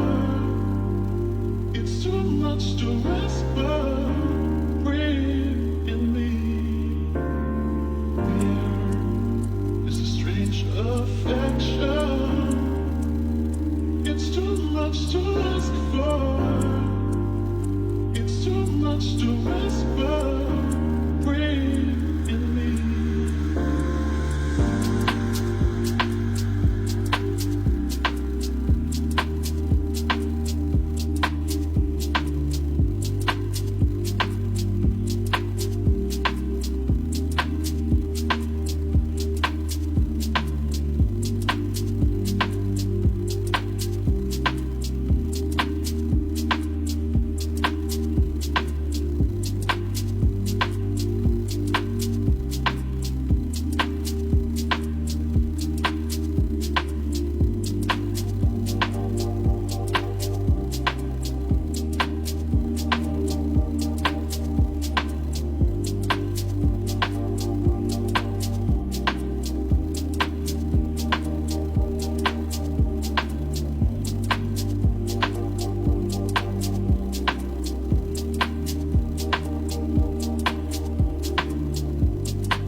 Just to say my love.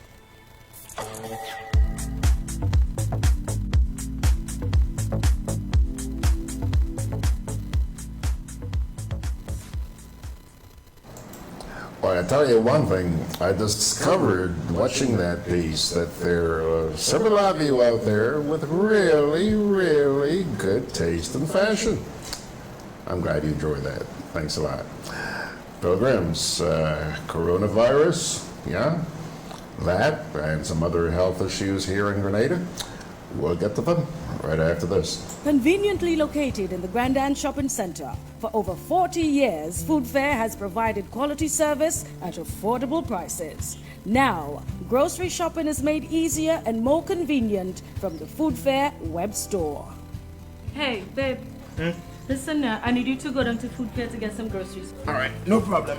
Right away. Thanks, babe. What are you doing? You're supposed to be going Food Fair to get a grocery, man. I am, but didn't you know you can order your groceries online from the Food Fair web store? Are you serious? Of course. All you have to do is just to log on to www.foodfair.gd with credit card in hand, and with an order of $100 or more, Food Fair Grenadians will deliver up to 3 miles away. And you don't even have to worry about your information, you know. Their safety measures are excellent. So hold on. You just order online and Food Fair will deliver to you? Yep. Oh, baby, better hurry up and order, man. I already did. They should be here any minute now. Enjoy easy online shopping anytime from your home or office from the Food Fair web store. Food Fair, where you can fill your baskets without emptying your pockets. Together with you, our customers, we energize our community. Together with you, we energize our economy.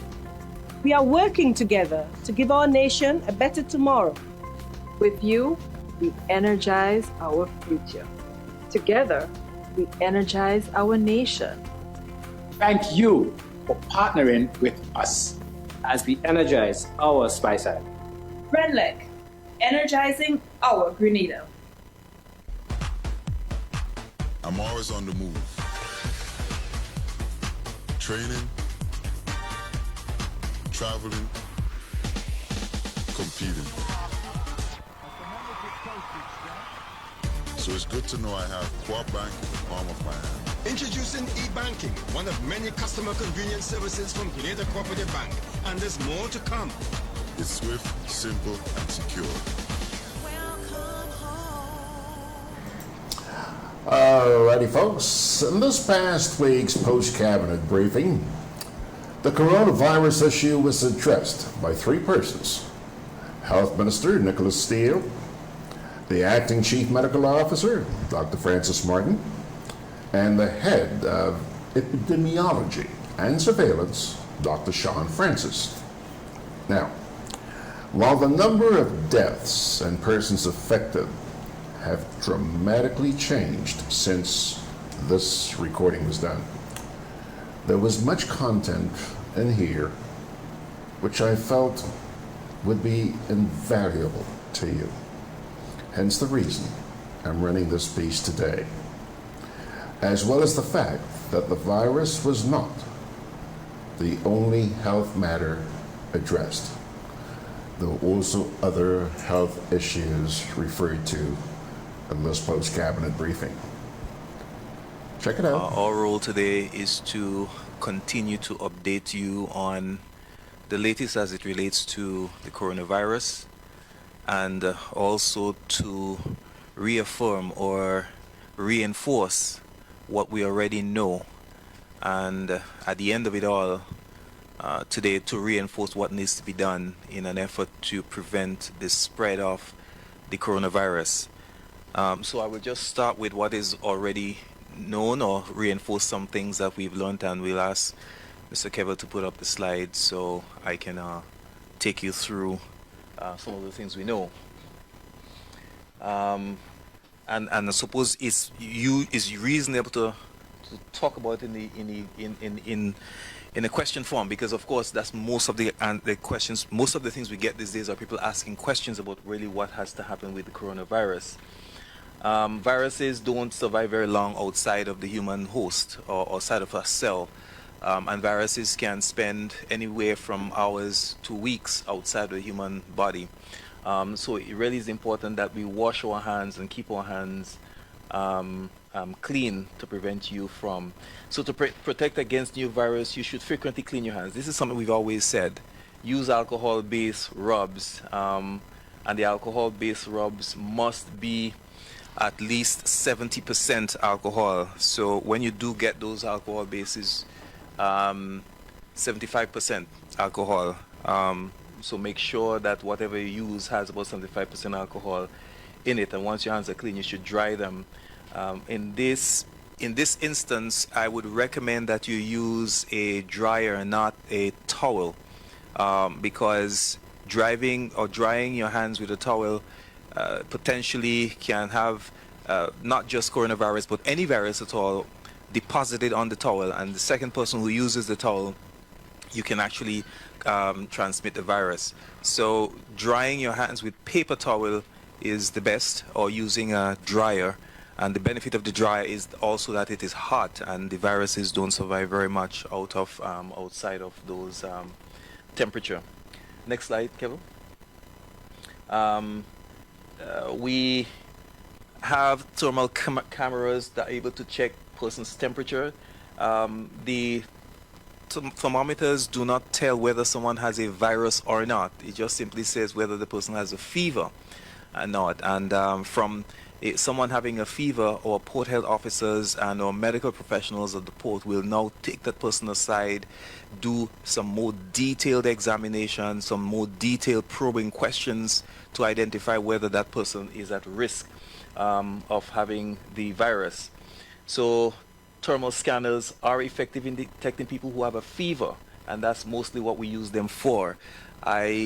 I'm happy to say that we have now successfully installed a second camera at the airport, so that we have two opportunities for identifying persons who have a high temperature at the airport. Next, Kevin.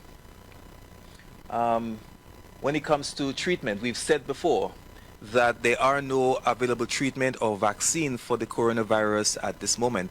However, because the World Health Organization has declared this a public health emergency of international consequence, it has opened up a floodgate of funding and other mechanisms that have been put in place to allow for rapid research and development of vaccines and medicines for the coronavirus.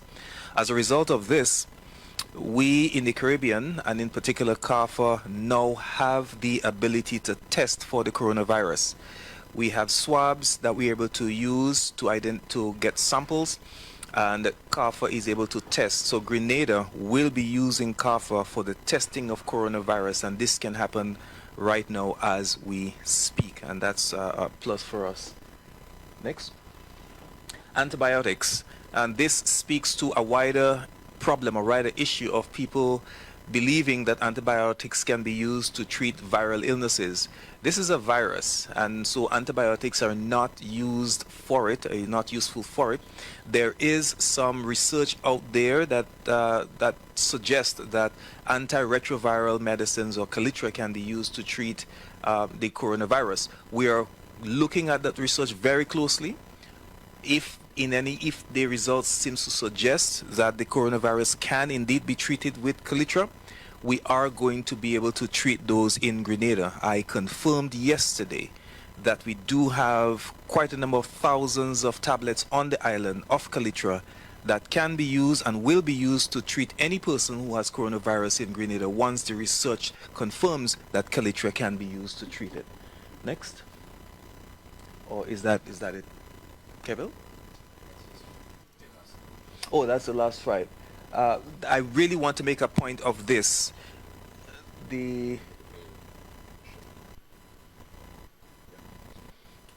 Okay, is it safe to receive packages from China? Everyone is so scared of everything, but of course it is absolutely safe to receive packages from China, because as I said to you earlier, these viruses do not survive very long outside of a human host. Viruses need biological particles to be able to survive, so they survive inside of your cells. Once they're outside of your cells, they're harmless and much better. If it stays, a couple hours, a few days outside of the human body, then it dies. So everyone must understand that it is safe to receive package or handle things that comes from China, and similarly for other places in the world where the virus is circulating. As of this point, we have no evidence that the virus is circulating in our region, but we know it is circulating in other places like France and Germany and England, and of course China. Next. Do vaccines protect against the coronavirus? Now, vaccines do protect against some viruses. The influenza virus, for example, we do have the flu shot, which is a vaccine that can be taken once a year to prevent you from getting the influenza. There are other vaccines like the hepatitis vaccines that we use in our national formulary to prevent the hepatitis B. We also have the HPV vaccine to prevent from the human papilloma virus. Unfortunately, as of this point, we do not yet have a safe vaccine for coronavirus. But as I said earlier, a lot of research is happening on it because of the World Health Organization's declaration. And so hopefully we're going to see something soon coming up for the virus. Can pets spread the virus? And at this present, there is no evidence that animals or pets can circulate or transmit the virus to anybody. But of course, as I said, the research is still out there. There's a lot that is unknown about this virus. We have some anecdotal evidence that the fruit bat may be a host or maybe animal that transmit the virus, but we do not have clear evidence of it at this point. We are waiting to see what the scientific community is saying regarding that. But as at this point, it is safe to have your pets at home and not worry about the coronavirus. This is a slide that I want to stress, and this afternoon I will be meeting with the Retired Persons Association, because all the evidence regarding the mortality or death related to the coronavirus seems to focus on persons in the older or elderly age group. The evidence overwhelmingly shows that persons who have immunosuppression or persons who are sick otherwise, persons who have chronic diseases, cancers, if they have HIV, or persons who are severely asthmatic, who is having difficulty with respiratory problems, the overwhelming data shows that these are the persons who are at risk of dying from the coronavirus. Persons over 85, persons over 65 years old. I think worldwide we probably just have one or two, maybe single digits of persons younger that die from the coronavirus, which is very significant because it means that if or when the virus starts circulating in our region, then the focus of our healthcare response should be on the elderly population to ensure that they have optimum health, to ensure that the chronic diseases are being controlled very well, and also to ensure that they are practicing good diet, because we have no doubt that someone who eats bright colored foods does help to improve the immune system. So our elderly folks, a word to the wise and a word to you is that you should continue to pay attention to your diet. Eat healthy, have lots of rest, drink lots of water, because you are at risk of succumbing to this virus if the virus or when the virus hits our show. And that is something that I really want to be certain about for elderly folks. We spoke about antibiotics already, and I think this is probably the last. All right. Our epidemiologist will now speak to what you're looking at. Good morning. So, just to summarize, we are approaching a month and a half into this new outbreak, and in total, the world, all right, has confirmed just over 40,000 plus cases. All right, 99% of these cases, or greater than 99% of these cases, have still occurred within China. 24 countries outside of China have reported cases, and there have been just over 300 cases outside of China. Now,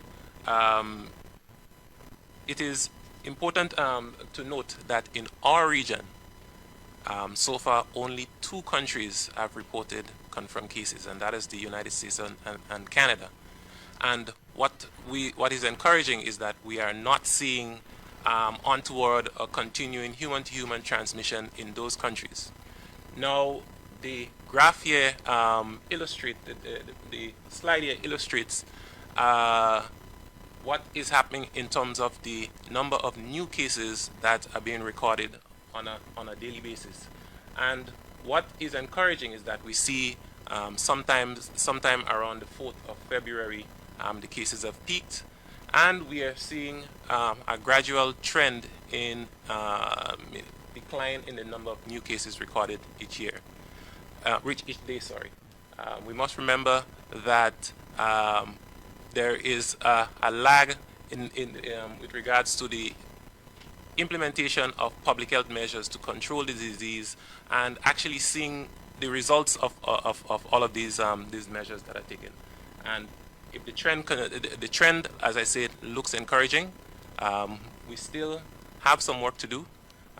But what can be seen is that we are now observing a gradual decline in the number of new cases that are being recorded on a daily basis. And this is something that is encouraging. It means that we are seeing the results of all of these measures that are being taken globally in order to address and to combat this new public health threat. I want to add some things in regards to what Dr. Charles have just indicated, that early evidence is that the number of new cases are decreasing.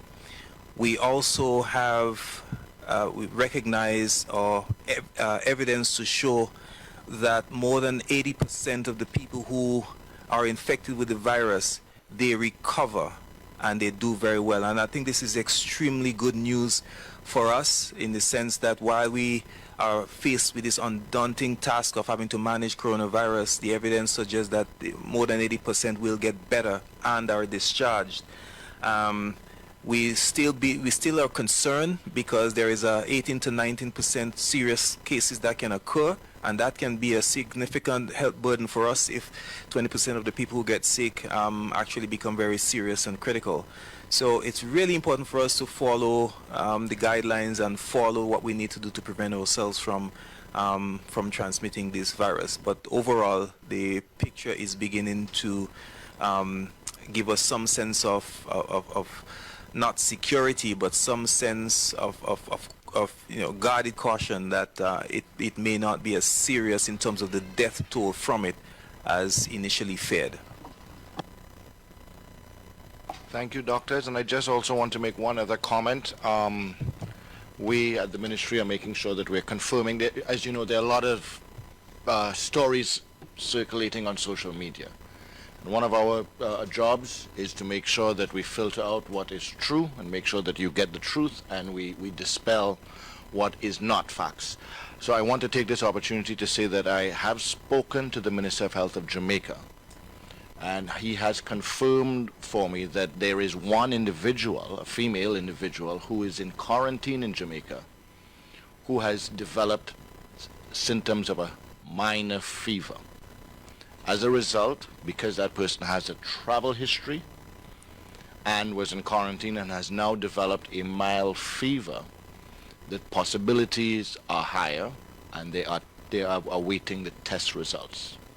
It could be positive, it could be negative. They are awaiting the test results. We do not test individuals, Dr. Charles and Dr. Martin can confirm. Individuals throughout the entire Caribbean are not tested unless they show symptoms and some sort of travel history or connection.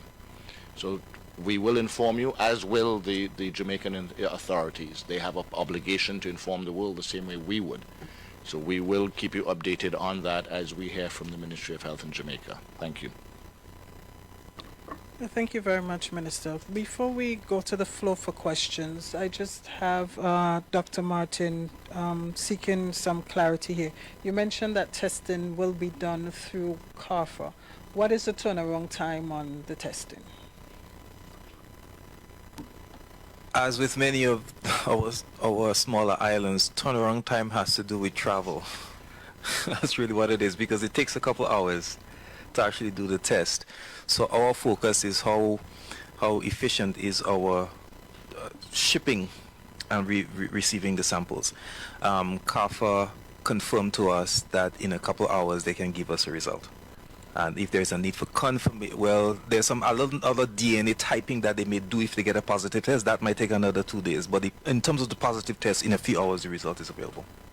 Just to add, in terms of the logistics, as CARICOM health ministers, we have confirmed through all of the various ports, i.e. all of the airports, that the tests will be allowed to transit through on LIAT or Caribbean Airways or any other method, and also that there is a backup of RSS, that RSS logistically will be assisting as well, regional security services, with their aircraft if necessary. One other question. It seems to be an overriding concern in social media. Persons are commenting on the other passengers on the flight. So we've had individuals who came in on flights and they've been quarantined. The burning question seems to be, what about the other passengers? So can you explain the rationale there for us? My epidemiologist can confirm what I'm saying because he is a specialist. But as far as I am aware, the science suggests that if someone is asymptomatic, meaning they're not coughing and they're not sneezing, made better if they have a mask on, then literally there is zero chance of them spreading this to anyone within 6 feet. But I would allow the epidemiologist to confirm that. So the disease is transmitted by respiratory droplets that are expelled or ejected when someone coughs and sneezes and so on. Someone who is asymptomatic, they have no cough, they're not sneezing on anyone. The mere fact that they're breathing the same air with you does not mean that you are at risk of getting the disease. All right, the disease is transmitted by respiratory droplets that are produced and expelled when someone coughs and sneezes or so. So if someone does not have these signs and symptoms, then they will not transmit the disease. So there is no risk for anyone else. In addition, any flight where there is a passenger of interest, either through travel or other forms, every passenger is given a health card or information card that they can take with them. that highlights to them what are the symptoms to look for. It also has contact information of health facilities and senior health officials like myself and Dr. Charles. So any passenger on that flight, although there are no risks, we still go over above and give them those cards to monitor themselves, and if anything untoward occurs, then they are free to call us or call the health facilities closest to them, and we take care of that from there. Thank you very much, doctors. The floor is now open for questions from the media. Please follow the usual protocol. Identify yourself and your media house before asking your question. Kristalina John, GBN. Good morning to the head table. My question is, from reports we have persons in quarantine. What's the status of those people? We do have 4 persons in quarantine at this point. They are examined every single day. They're visited by myself or the healthcare provider in the area closest to where they are located. We're monitored every day. I monitor them through WhatsApp as well, and as of this point, none of them has shown any symptoms whatsoever. I take daily pictures of the thermometers after testing to ensure that there is transparency in identifying or recognizing whether there's a fever or not. They are all in good spirits. I am thankful that the persons in quarantine actually understand why we're doing so. And it's amazing how they're cooperating with us in terms of doing what they have to do.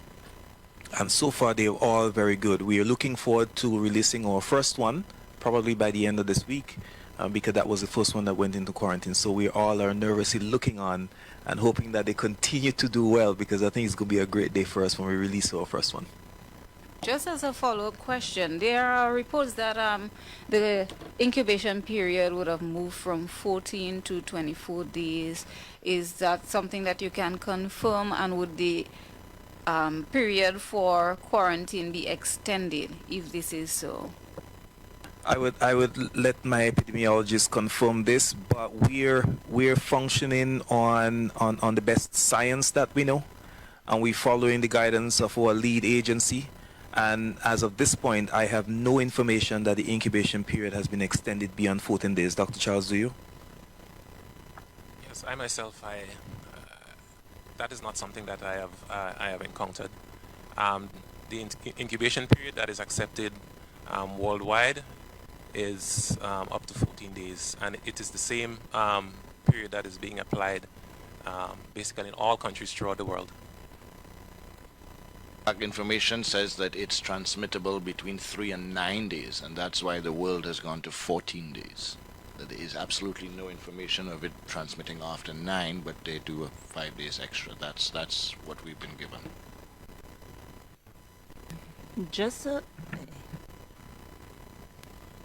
Sherry and Noel, GIS. Doc, just a follow-up to Kristalina's question. You said maybe by the end of the week you may release the first person you quarantined. Will there be a follow-up of that individual after they would have left your care? There isn't a mandate for us to do so, but because this virus is new to everyone, is new to me as a healthcare practitioner, I'm going to keep in touch just to see, but there is not a requirement for us to do that. And Minister, you were speaking about expelling certain rumors and so that's on social media, because we know that has been a rather busy platform for the past weeks. Any updates in terms of students and so, those who are presently, who are still in Wuhan and the other parts of China? I know our ambassador continues to speak to our students on a regular basis, which when I say regular, I mean more than just once a day or so. There is a group chat. I have seen excerpts of that group chat, but it's for them within China, and I believe, well, I know for a fact that the students who are here, the individuals who are here in quarantine, have also been communicating and letting us know some of the messages as we interact with them. So yes, there's regular communication and updates, and the Ministry of Education and Foreign Affairs is supposed to be meeting with the parents and family of those individuals within the next day or two as well. And one other bit to clarify for us as it relates to the students, you're hearing that some of them may have escaped through loopholes on their own, and the scholarship may be in jeopardy, and so any information as to that aspect of it? Sure, what do you mean in terms of escaped through loopholes or so? You know that there was an actual lockdown and you're not supposed to leave certain places. You're supposed to be within the confines, maybe we should say, of your dorms and so. And some of the students, well, as I'm telling you, we're trying to sort out the social media bit, would have... Yeah, I don't want to take that the rumor and make it an issue, but remember that at present, schools are closed in China. They extended their New Year's vacation. Most of our students would have been on holiday anyway, not attending classes. And there's been a delay, especially in Hebei province, on the starting of classes. I know that some students who were traveling outside of China, I know of one individual in particular who was on vacation in the Philippines. Didn't come home, but went to the Philippines, is supposed to be going back to China within the next day or definitely within the next week to prepare for classes, because he's not in Hebei province, so he is going back to China. There are others who are here that are already making plans or beginning to have discussions about returning to China to attend school once school opens back up. So there have been numerous conversations on that level. I think the one thing that I can confirm is that some of our students who are outside of China are already making arrangements to return to China. Okay, I do have another question to the Minister in relation to two cruise ships yesterday. I understand that they were not allowed to really say dock in our ports. Can you really confirm if that is so and the reason perhaps behind?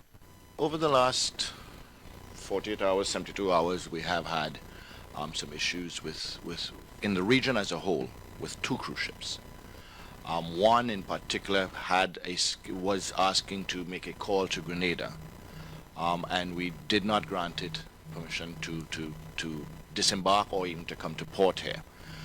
That was because more than 2% of the passengers were infected with a gastrointestinal outbreak.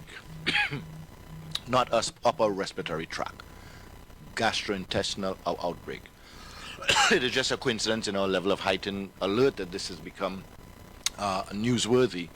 But it is normal that if a cruise ship or any vessel has more than 2% of its crew infected, that we would deny what is called pratique. We would deny it the ability to come ashore or to disembark all of its persons.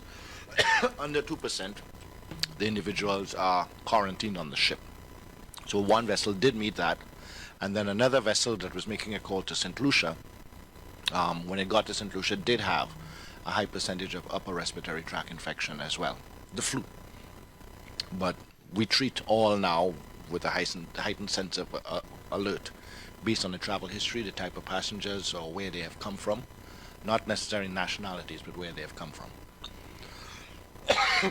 I have one follow-up question to something Cherry spoke on just now, or asked about. Would there be a meeting with parents of who has children in China? Would you be meeting with parents here? Parents, family in general of persons who have students, of the students in China will be met within the next day or two by Ministry of Education and Ministry of Foreign Affairs officials.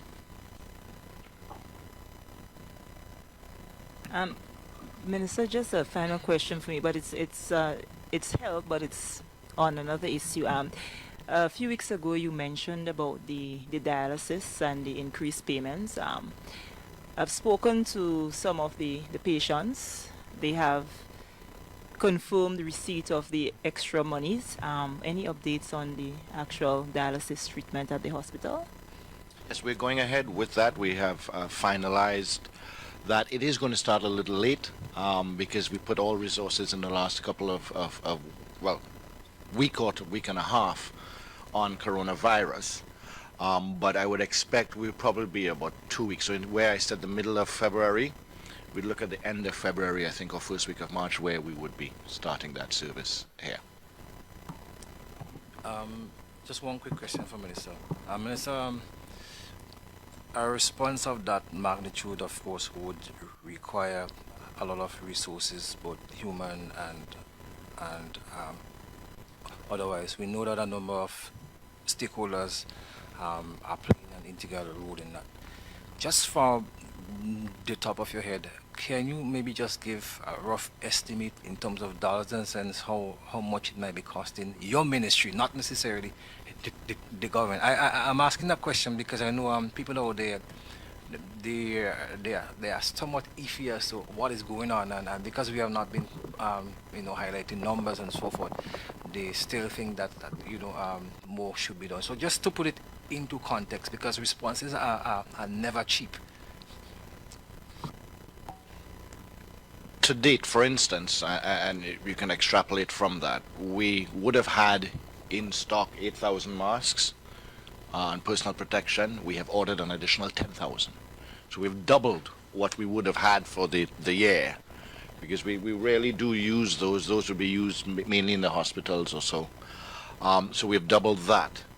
The measures to quarantine also comes with a significant expense, because it was important to us, it was important to me in particular, that these individuals were made as comfortable as possible while under quarantine, because they had just traveled. Two, they are our children who have come back home. For whatever reason, they have gotten out of a stressful situation. We want to make sure that they're comfortable. That comes at an additional expense. The other measures with respect to, as we've said, we've put additional cameras up at the points of entry, particularly Morris Bishop International. There is coordination between us, Airport Authority, and St. George's University for isolation equipment. They will be stepping up on that, so that will be threefold instead of just the Ministry of Health. So it's ongoing. It is ongoing. Some of the measures were already taken, already planned, already put into effect, because we've recently had an Ebola international scare. It is dealing with contagious diseases. So many of our healthcare workers too, they should be reassured this is a contagious disease, not much different to the other contagious diseases called the flu, or with flu-like symptoms. So the measures are similar, but in this instance, we are using this, as Dr. Charles and Dr. Martin have been saying, to do public education as well on just proper cough hygiene and sneeze hygiene, etc., and washing hands. I would expect, or we would hope, that as a result we would be able to prevent the novel coronavirus coming to Grenada, but also quite possibly would see a reduced flu season in terms of the number of victims, because we would all be sensitive to cough and sneeze protocol and washing of hands, etc., and be concerned about our own hygiene and healthier eating in preparation for or in the what-ifs. So from that point, the travel ban that has been implemented by us and most of the other countries in the region will have a price.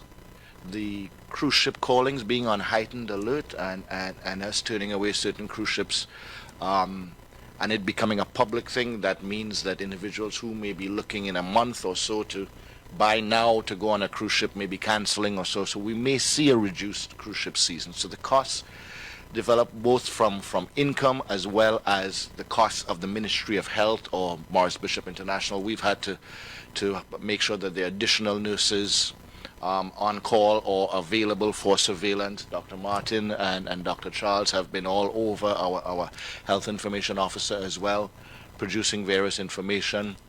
We had a web conference with ministers of health, and there will be another one. Well, there are going to be weekly meetings with the ministers of health and Pan American Health Organization. Thankfully, those are going to be done by webinars, so we are not traveling. But it continues. That we will be adding those costs.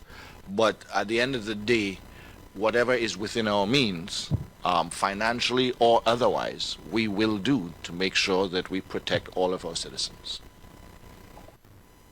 Okay. Okay, another question. Read the second receipt of the camera or the detector you said at the airport. Is it installed? And secondly, I need an update on the oxygen plant at the General Hospital. Is it operational, please? The first question I can confirm. The second camera at the airport is installed. The monitors are installed and is in working condition. With respect to the oxygen, we are purchasing oxygen right now, as opposed to the production of. The plant is not completely down, but in order to safeguard regular supply, we are purchasing oxygen from the local supplier, and we have also decided and finalized on and will sign the deal, so to speak, on a brand new oxygen plant, because we needed to get one anyway for the phase 2. What we have done is get a larger one that will be able to handle the entire hospital operation. So the existing plant will become a backup plant, and we will have a brand new plant that will be able to produce our national demand, because we believe that it is necessary to have those redundancies, so to speak, with something that essential as oxygen. And we would still have as well the ability of the local supplier and the regional supplier. Being so, can persons still access, say, services using oxygen? There's been no interruption of services using oxygen at all. No interruption. Just kudos to my technical team. The second camera installation completed at after 9 o'clock last night, so they were still on the job. Do we have any further questions? Final word, and I think the doctors will back me up on it. As we hear and we have your attention, and we're speaking about public health, we also want to make you aware that there is a large percentage of Sahara dust in the atmosphere right now, and as such, persons with asthmatic conditions should be aware of that. They can speak some more details on that. Yes, that's correct. And Minister, I should have been the one to speak about it, because of course I've done research on Sahara dust, and which is now published. We are currently experiencing a plume of dust across the ocean, and the research indicate that those very small respirable particles can pose a significant problem for persons who are predisposed to respiratory problems, and in particular asthmatics. So we really want to encourage asthmatics out there to stock up on your medication, on your puffs, ensure that you have regular checkups with your physician to prevent those from happening. Those persons who are asthmatic, I'm pretty sure they're going to be able to remember which of those puffs are the preventable puff. That's a Becotide. So if you do have your Becotide, keep it close by, because that's what you're going to use to prevent yourself from getting into an asthma attack. If perchance the asthma attack actually come, then you change to your Ventolin. So I really want to do this because while we do not see mortalities or deaths from asthma in this modern era, because we really do have good control over it, it is not impossible. Persons can still succumb to it. So really encourage everyone to be careful with this. And as it relates to the medicines itself, I can confirm that in our national formulary, the essential medicines for asthma is present in our national formulary, and so persons can get those medications at no cost to themselves or minimal cost to themselves. So it's really affordable if persons really want to go out there and get it. And in the rare event that someone really doesn't have the $2 or $3 or $5 to pay for it at the pharmacy, I can use my office to ensure that they get it without having to pay that nominal cost. So there is no excuse for someone not going out there to get their asthma medication. Thank you very much. Any closing comments from the head table? I would just say that hygiene has been probably the most important public health measure that has contributed to the reduction in death and disease over the years. And it is not surprising that even with this new disease, all right, it is the same practices, the same good health practices, common hygienic practices that are recommended to prevent everyone from getting this disease. So we want to encourage persons to practice good hygiene always in an attempt to address even this new disease. I want to thank the team. They have really been doing double time and beyond.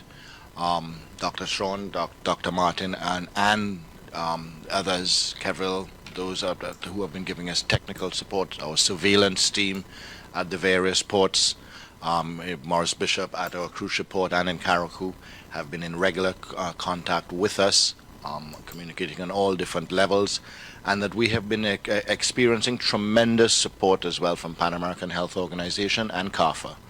CARFA in particular have almost daily we speak at the CMO's level as well as at the ministerial level. We'll be speaking to the directors, and so there's a constant sharing of information and a back and forth communication.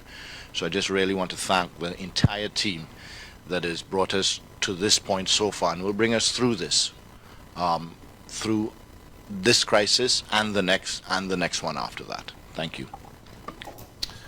Alrighty, folks, you know, I'm longing for the day when we wouldn't have to be talking about this coronavirus anymore, but the way things are going, it seems like it could be around for quite a while. There are some comments there on social media. I invite you to take a look for yourselves because we're running out of time, and I really want to get this. We've had a busy morning.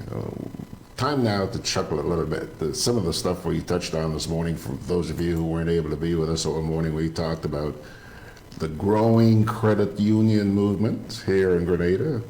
We also had some inspirational pieces, which I hope left their marks on your hearts.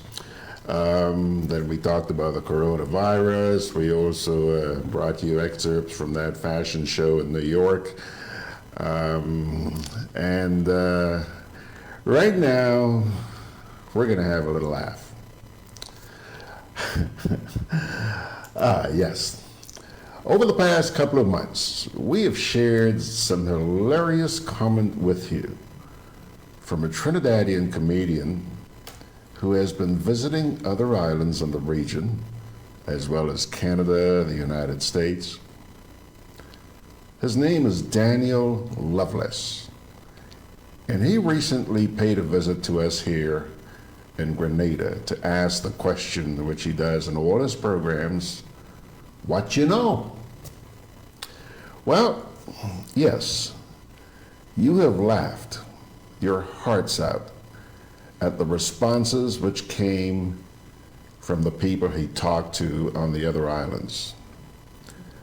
I want to see if you're going to laugh at the responses today, because you're about to look at Grenadian responses to the questions, what you know. Your name is Andrew, but your nickname is? Hot. Hot? Yeah. All right, cool. So, I just want to start off with a simple question. If your name, first name, is Andrew, then what's your alias then? Juan.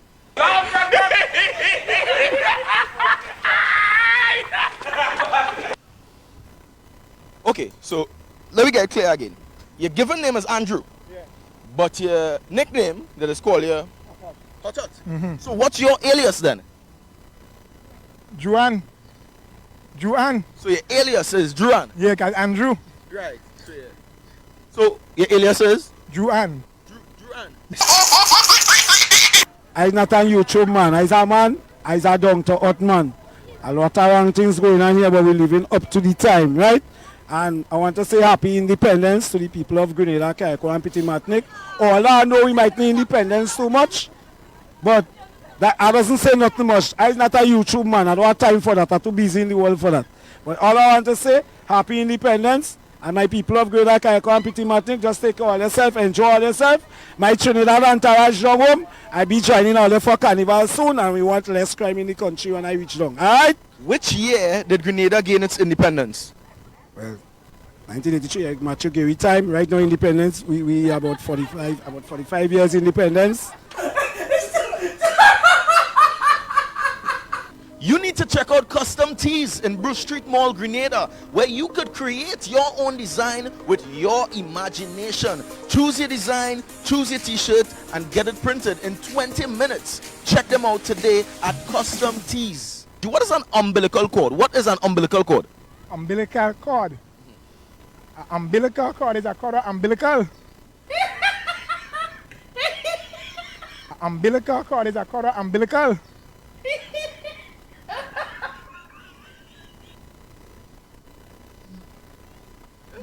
Umbilical cord is a cord of umbilical. Hold on. Right. So, what is an umbilical cord? Umbilical, like umbilical, like umbilical cord with the cord, because the cord now, like headphones are headless, and your phone, like house phone, is cord. So umbilical cord. So umbilical cord, call on the phone, umbilical cord. Yeah. All right. Sure. A person from Grenada is called a Grenadian. Right. So what do you call a person from the United Kingdom? From United States. A Ukrainian man. We call him a Ukrainian. So a person from Grenada is called a Grenadian. So a person from the United Kingdom will be called a Ukrainian. Listen very carefully. Grenada.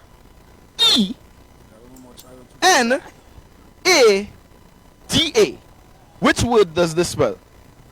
Tell you I doesn't know much about YouTube. I'm not a YouTube. I just want to send out a message, a simple message. Listen to me. I want to send out a simple message out there. All right, we go deal with it. No, we go. Simple message. I don't know much about that. I lost something. The guys and them who know they have my phone and my wallet and my money, try and bring it back very fast because something bad going to happen to all you. Ain't nobody got time for that. I'm gonna spell out a word for you, and I want you to tell me which word it spells. Grenada.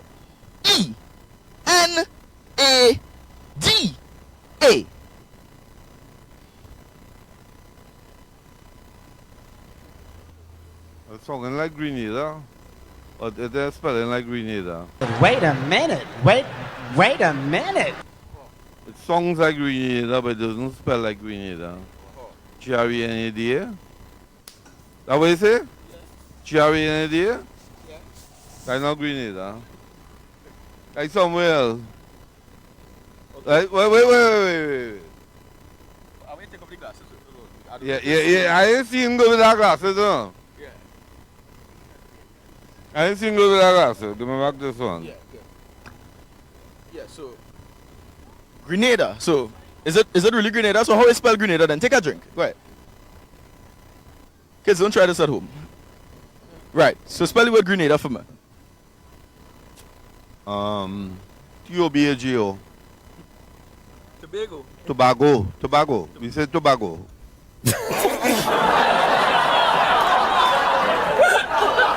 What is a fetus then? Do you know what is a fetus? Yeah, I know it's a fetus. A fetus is like all of us surrounding, all of us have feet and us. So it's all fetus right up here. The feet is more, I can't say a fetus, they say feet. So all of us say it's fetus. Your feet, my feet. All of us feet, it's feet us,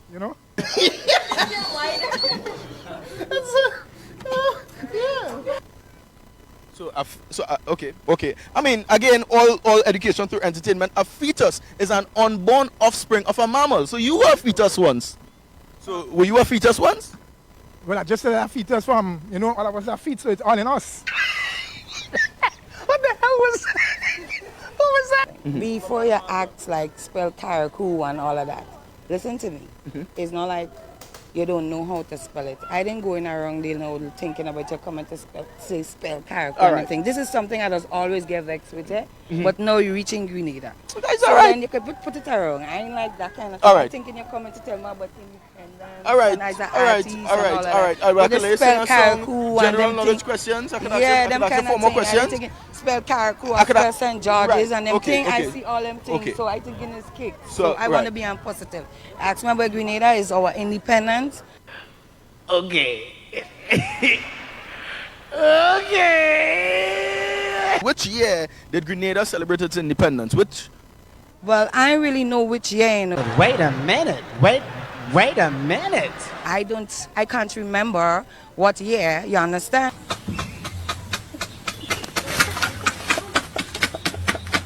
Ask me about Grenada is our independence. A few moments later. I can't remember what year, you understand?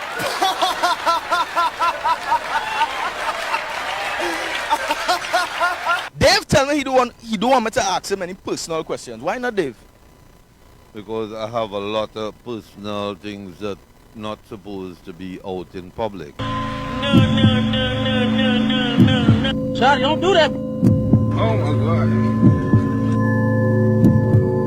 Personal like what? That's what I call personal. But like what kind of personal things if it? Like, you know, if I have a girlfriend, that's personal. Okay. And if I came with my girlfriend, you want to know if I came or come. I'm making a girl personal, but tell me no. No, all right, come. No personal thing. No personal. No, just make me talk personal. All right. This is the first question here. Non-disclosure. We start talking non-disclosure. Non-disclosure. All right. So is there anything else you want to disclose before we? I like your shade. Take it. Can't see anything in this, but it's all right. This is the first question, Dave. Can you spell the word Wednesday for me? Wednesday? Yeah. Okay. Spell the word Wednesday for me, Dave. That's hard, boy. I was never good at spelling, you know. Man. Oh gosh, man. Bring it up from your belly now, man, Dave, man. WDNESDY. Bring it up from your belly now, man, Dave, man. WDNESDY. No, God! No, God, please, no! Be sure to check out Bristol's Pest, the #1 pest control company here in Grenada. They specialize in termites control, rodent control, all types of cockroaches, bats, and all other creeping and crawling insects. Call them right now at the number below, or be sure to check out their website at www.bristolspest.com. Check them out. Breathe in, breathe in, all the way in. Yeah, make it flat. Hold on, right? Spell the word Wednesday for me. WDNESDY. Dave, this show is all about education through entertainment, so we're going to laugh at you a little bit. That's all right? Yeah. Right, we'll laugh at you a little bit, but it's WEDNESDAY. So what did I say? Huh? What did I say? Spell the word Wednesday. WEDNESDAY. All right, the word Wednesday, this show is all about education through entertainment. It's WEDNESDAY. So what did I say? Spell the word Wednesday for me. Ask me Friday. All right.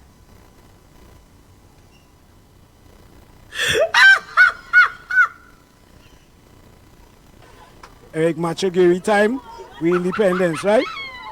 I's a man, I'm only live down Trinidad. I don't know nothing much about here, right? From Trinidad. And you're from Trinidad. Yeah, okay, I don't say independence, but to me, I don't really see that. Right. Because what I see going on, I only see more bills paying here. You tell me really about Trinidad. What's the national motto of Trinidad? What's the national motto about Trinidad? Yeah. Peace, stability, and love.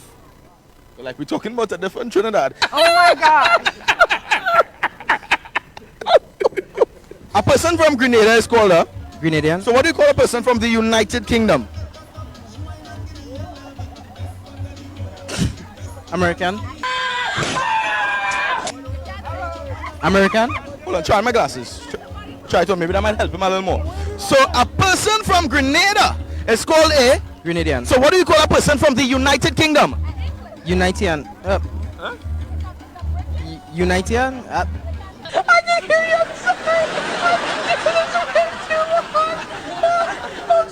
A person from Grenada is called a Grenadian. So what do you call a person from the United Kingdom? A Unitian.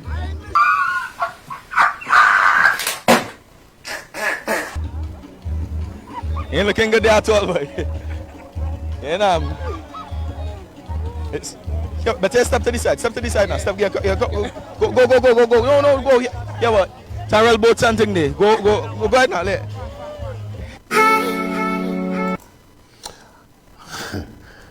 Yeah, folks, you saw it with your own eyes. It's for real. Amusing in one way, and sad in another. Pilgrims, that just about brings us to the end of the February 16th edition of Sundays with George Grant. Let me take my hat off to you and say thank you so much for joining me this morning. Hope you had a good time and that you'll spread the word about us. Also want to extend an invitation to you to join us tomorrow morning and every weekday morning at 9 o'clock right here. Man, the class assembles 9 o'clock sharp for Good Day Grenada. As we, oh, by the way, just want to let you know there's a note that came in last night from the Ministry of Health. You know that 4 persons were quarantined here because of the coronavirus. Well, the first has now been released as of yesterday afternoon. Okay? Yeah, man. And apparently the GIS did an interview with that person, which they have promised to air sometime this coming week. Parting word from the Holy Scriptures.